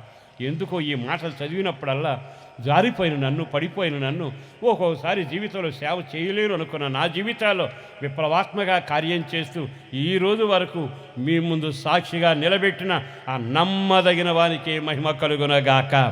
చేతులతో ఒకసారి గట్టిగా హల్లెలూయా చెబుదామా? చెప్పండి హల్లెలూయా. ఆయన నమ్మదగిన వాడు, నీతో కూడా నడుస్తున్నాడుగా. నమ్మదగిన వాడు భుజాల మీద మోస్తున్నాడుగా. ఆ నమ్మదగిన వాడు పాప పరిహారం చేస్తున్నాడుగా. ఆ నమ్మదగిన వాడు కృపను కుమ్మరిస్తున్నాడుగా. ఆ నమ్మదగిన వాడు కంటికి రెప్పగా కాపాడుతున్నాడుగా. ఆ నమ్మదగిన వాడు మరణం నుంచి జీవం ఇస్తున్నాడుగా. ఆ నమ్మదగిన వాడే నీకొక మాట ఇచ్చాడు, నేనుండు చోటున మీరును ఉండులాగున నేనే మీకు స్థలం సిద్ధపరుస్తున్నాను. ఆయన ఎంత నమ్మదగిన దేవుడు. ఈరోజు ఆయనతో ఆయన మార్గంలో పవిత్రంగా నీవు నడిచి ముందుకు సాగగలిగితే చాలు, నీ కొరకు నివాసం కడుతున్నాడు. మాట ఇచ్చిన వాడు త్వరగా రాబోతున్నాడు. మేఘాల మీదకి వస్తాడు, బోర ఊదుతుంది, సంఘం ఎత్తబడబోతుంది. క్రీస్తునందు చనిపోయిన వారును సజీవులమైన మనమంతా లేపబడతాం. ఒక్కదేనా ప్రభు దగ్గరికి వెళ్ళి ఆయన సందులో నిలబడబోతున్నాం. ఈ చిత్రం ఏమిటో తెలుసా? ఆయన మన కట్టిన నివాసాల్లో మనం ఉండబోతున్నాము. మాటిచ్చిన వాడు నమ్మదగిన దేవుడు. చెయ్యతామేనండి ఆమేన్. ఆ నమ్మదగిన వాడే నీ పిల్లలకు 1000 తరాల కృప చూపునగాక. గట్టిగా చప్పలు కొడదామా? దేవునికే మహిమ, దేవునికే మహిమ, దేవునికే మహిమ. ఈ రాత్రి 1000 తరాల కృప చూపగలిగిన నమ్మదగిన వాడున్నాడు. ప్రతి పాపాన్ని కడిగి పరిశుద్ధపరిచిన నమ్మదగిన వాడున్నారు. మరణాన్ని జీవంగా మార్చిన నమ్మదగిన వాడు ఉన్నాడు. హక్కును చేర్చుకుని అంతవరకు నడిపించే నమ్మదగిన వాడు ఇక్కడ ఉన్నాడు. నువ్వు ఎక్కడికి వెళితే, నిప్పుల్లోకి వెళ్ళినా, నీళ్ళలోకి వెళ్ళినా ఆయన వచ్చి నిలిచి కార్యం చేయగలిగిన నమ్మదగిన వాడు ఉన్నాడు. ఏ పాపం నిన్ను తాకకున్నట్లుగా నిన్ను పరిశుద్ధపరిచి పరిశుద్ధాత్మ ద్వారా నూతన జీవాన్ని కలుగ చేసి మచ్చలేని మహిమ కలిగిన సంఘముగా నిన్ను తీర్చిదిద్దగలిగిన నమ్మకస్తుడు ఇక్కడ ఉన్నాడు. ఒక్క క్షణం ఆయన వైపు తిరగగలిగితే నీ ప్రాణాత్మ దేహాలను ఆయన నడిపించి ఆశీర్వదించగలిగిన వాడు. ఎందుకో ఈ మాట మరొక్కసారి చెప్పాలనబడుతుంది. దేహం వదలకు మునిపి, ప్రభు రాక మునిపి ఆ నమ్మకస్తుడి చేతిలోకి వెళితే ఆ గొర్రె చిక్కుబడిపోయింది. వెతికి తీసుకొచ్చాడు. నెమ్మదిగా హక్కున చేర్చుకున్నాడు. ఇప్పుడు ఎవరో తెలుసా? ముళ్ళ కంపుల్లో ఉన్న ఈ రాత్రి సభ ద్వారా నువ్వు దేవుని రొమ్ము దగ్గరికి రావాలి. దేవుని రొమ్ము మీద నేను మోయబోతావన్నాడు. నేను హక్కున చేర్చుకోబోతున్నాడు. దులుపుకుంటూ వెళ్ళిపోతావా? ఇవన్నీ విన్న చరిత్ర అనుకుంటూ వెళతావా? ఈ రోజైనా మరణప్రాత కొట్టివేయబడి నమ్మదగిన వాడు ఇక్కడ ఉన్నాడే, ఆయన వైపు తిరుగుతాను, ఆయన అలాగే చేయగలిగిన వాడు, మాటిచ్చి నెరవేర్చగలిగిన వాడు అని నీ పాపాలు ఆయన దగ్గర ఒప్పుకుని ఆయన వైపు తిరగగలిగితే ఇక మీదట మట్టి గట్టం గాక కథలను కొండలాగా నేను ఉండాలి అని ఆశపడితే నువ్వు ఆయన వైపు తిరిగితే అద్భుతం జరుగుతుందిగా. ఈ రోజైనా నమ్మదగిన వాడా, నన్ను, నా జీవితాన్ని, నా పిల్లల భవిష్యత్తుని నీ చేతుల్లో పెడుతున్నానయ్యా, నమ్మదగిన వాడా, నిందారహితంగా నా జీవితాన్ని కాపాడవా అని కోరుకునేవాళ్ళు ఒక్క క్షణం లేచి నిలబడండి. ఒక్క క్షణం లేచి నిలబడండి. అందరు ఎక్కడ వాళ్ళు అక్కడ లేచి నిలబడండి. అటు ఇటు తిరగబాకండి. ఒక్క క్షణం చేతులు పైకెత్తుదాం. మీ నాన్న, మీ తల్లి, మీ అయిన వాళ్ళు, నీ బంధువులు, నీ స్నేహితులు ఎవ్వరూ నమ్మదగిన వాడు కారు. నమ్మదగిన దేవుడు ఇక్కడ ఉన్నాడు. ఆయన పేరు నజరేయుడైన యేసు. ఈ రాత్రి నమ్మదగిన వాడు నీకు అలాగున చేయబోతా ఉన్నాడు. నీ కార్యాలు నెరవేర్చబోతా ఉన్నాడు. శాపాన్ని కొట్టివేయబోతా ఉన్నాడు. ఆయన అరణ్యంలో పోషిస్తాను అని చెప్పిన నమ్మదగిన వాడు చీకటి నీకు చీకటి కాకపోవును అని చెప్పిన నమ్మదగిన దేవుడు ఆయన. కృప వెంబడి కృప అనుగ్రహిస్తున్న నమ్మదగిన దేవుడు. రెండు చేతులు పైకెత్తుదామా, ఒక్క క్షణం శిలువలో వేలాన్ని యేసును చూద్దామా. ఆయన 1000 తరాలకు కృప చూపగలిగిన వాడు. చేతులు నోరు తెరవండి, అందరూ నోరు తెరవండి. ప్రభువా నన్ను కనికరించవా, నన్ను కనికరించవా, నమ్మదగిన వాడా, 1000 తరాలకు నా కృప నా పిల్లలకు కలగాలయ్యా. ధ్వనిపట్టాలి, ప్రార్థనలో నోరు తెరవండి. ప్రభు కార్యం చేయబోతున్నాడు. అందరూ ఒక్క క్షణం, ఇది కృపాకాలం. ఆ కృప వెంబడిస్తున్నది. దేవుని ప్రేమ అపరిమితమైంది. ఆ కృప వెంబడి కృప, కృప వెంబడి కృప కొమ్మరించబడబోతున్న వేళ. కృప కృప కృప కృప నీ కొరకు ఇంకా సమీపంగా ఉన్న వేళ.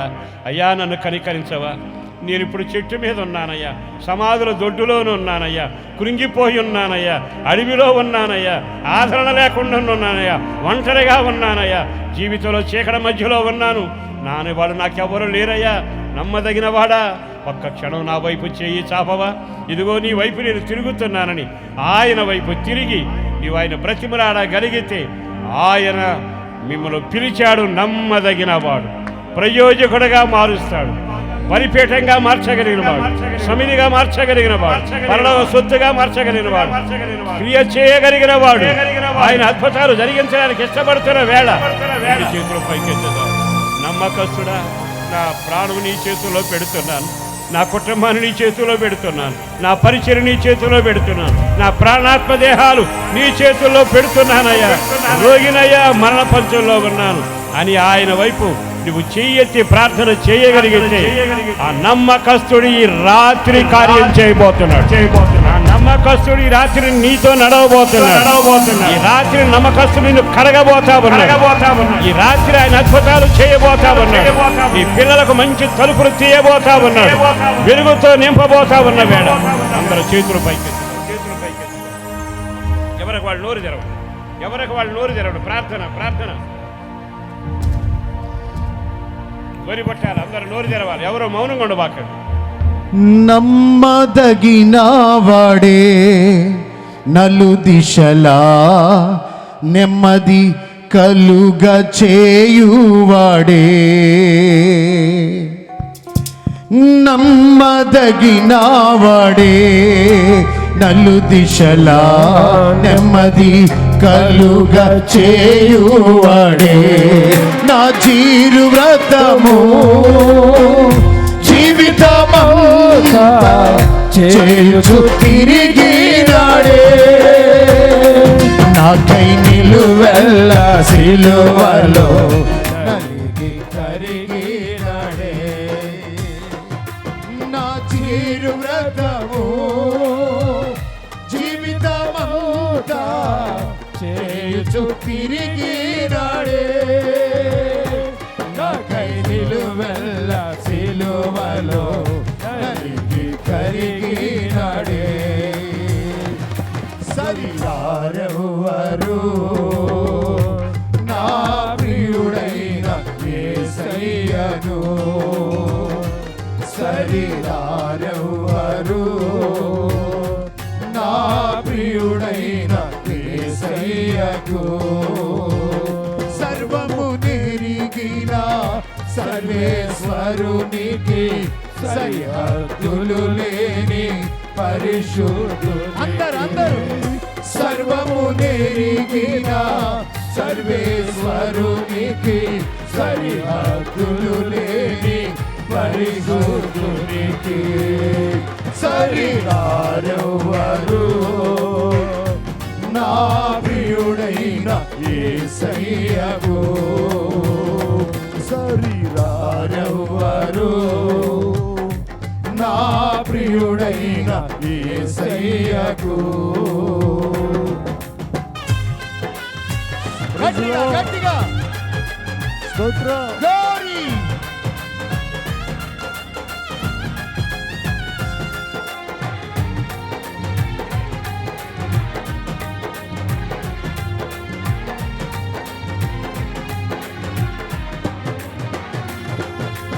ఆరోగ్య ప్రదాతయే, సంపూర్ణ స్వస్థత అనుగ్రహించువాడే. ఆరోగ్య ప్రదాతయే,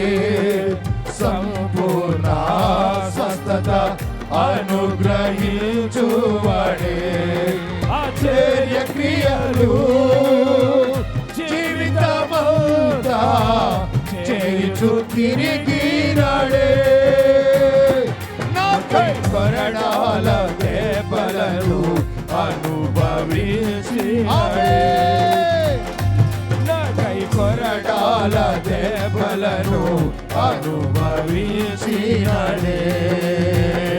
సరిగారెవ్వరు నా ప్రియుడైన యేసయ్యకు సరిగారెవ్వరు నా ప్రియుడైన యేసయ్యకు పునరుద్ధానుడే జయశీలి మృతిని జయించి లేచినాడే పునరుద్ధానుడే జయశీలి మృతిని జయించి లేచినాడే శ్రేష్టమైన పునరుద్ధాన బలము ఇచ్చినాడే శ్రేష్టమైన పునరుద్ధాన బలము ఇచ్చినాడే నాకై అతి త్వరలో మహిమతో రానయ్యున్నావడే నాకై అతి త్వరలో మహిమతో రానయ్యున్నావడే శ్రేష్టమైన పునరుద్ధాన బలము ఇచ్చినాడే శ్రేష్టమైన పునరుద్ధాన బలము ఇచ్చినాడే నాకై అతి త్వరలో మహిమతో రానయ్యున్నావడే నాకై అతి త్వరలో మహిమతో రానయ్యున్నావడే శరీరారెవ్వరు నా ప్రియుడైన యేసయ్యకు శరీరారెవ్వరు నా ప్రియుడైన యేసయ్యకు సర్వము నెరిగిన సర్వేశ్వరునికి సరిహద్దులు లేని పరిశుద్ధునికి సర్వము నెరిగిన సర్వేశ్వరునికి సరిహద్దులు లేని పరిశుద్ధునికి శరీరారెవ్వరు నా ప్రియుడైన యేసయ్యకు శరీరారెవ్వరు నా ప్రియుడైన యేసయ్యకు శరీరారెవ్వరు నా ప్రియుడైన యేసయ్యకు శరీరారెవ్వరు నా ప్రియుడైన యేసయ్యకు నా ప్రియుడైన యేసయ్యకు నా ప్రియుడైన యేసయ్యకు నా ప్రియుడైన యేసయ్యకు నా ప్రియుడైన యేసయ్యకు నా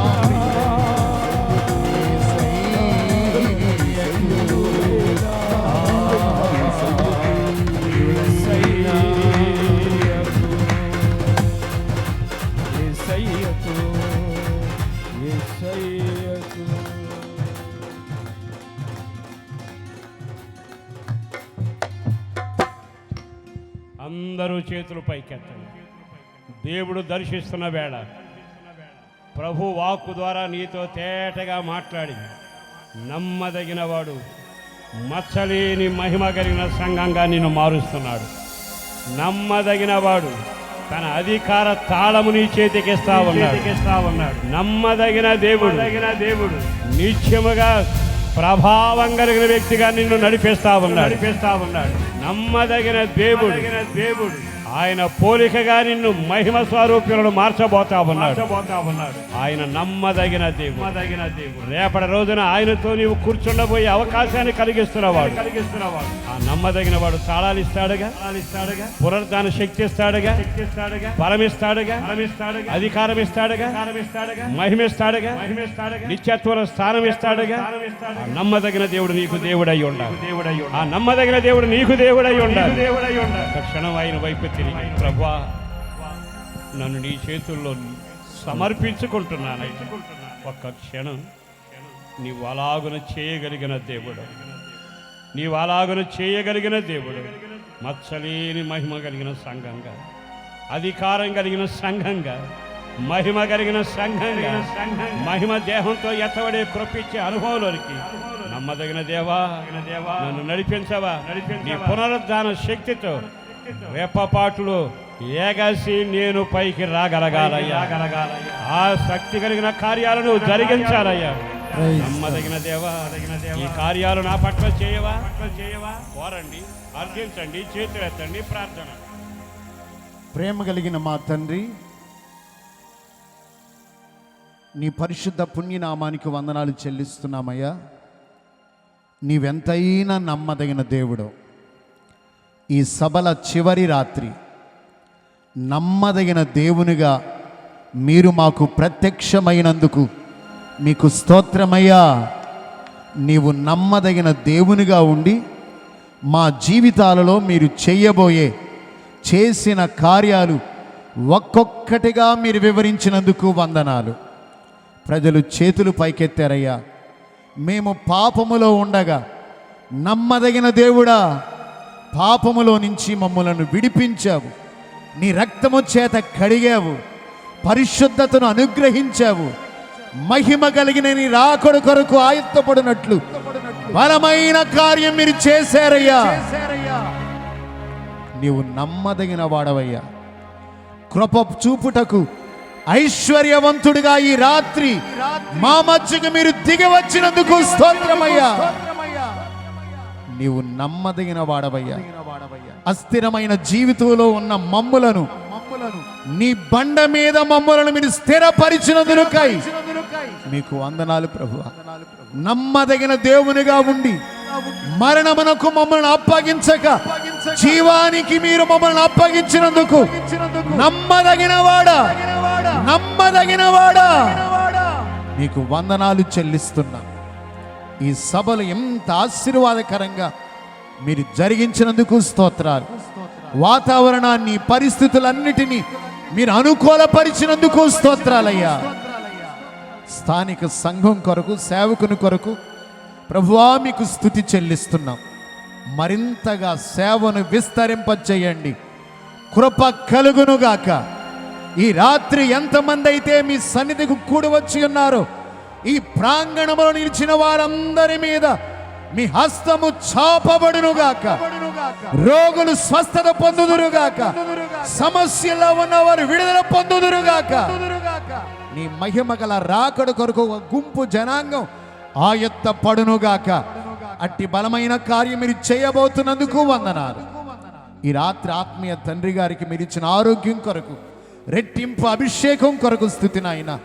రాబోతున్న దినాలలో మరింత మహిమ కలిగిన పరిచర్యలో ఇంకను ప్రభువా, ఇప్పటికే లక్షలాది మంది ప్రజలకు దీవెనకరంగా మార్చిన దేవుడు మరింతగా కృప కలుగు చేయండి. కృప కలుగునుగాక. సమస్త ఘనత, మహిమ, ప్రభావాలు మీకు చెల్లిస్తున్నాం. ప్రతి విధమైన దీవెన, ప్రతి విధమైన ఆశీర్వాదాన్ని ప్రతి బిడకు అనుగ్రహించి మీ రాకడ కొరకు సిద్ధపరచుమని నజరేయుడైన యేసు నామములో ప్రార్థించి వేడుచున్నాం తండ్రి. తండ్రి అయిన దేవుని యొక్క ప్రేమ, కుమారుడైన యేసుక్రీస్తు మహాకనికరం, పరిశుద్ధాత్మ దేవుని కాపుదల, ఆయన సన్నిధిలో కూడిన మనందరికీ మనవలే ప్రార్థించు సకల పరిశుద్ధులకు కృప సదాకాలము తోడయుండి నడిపించునుగాక. చేతుల పైకెత్తి గట్టిగా అందరూ ఆమేనండి. నమ్మదగిన దేవునికి గట్టిగా చప్పట్లు కొడుతూ అందరూ స్తోత్రం స్తోత్రం స్తోత్రం స్తోత్రం అని చెప్దాం. హల్లెలూయా.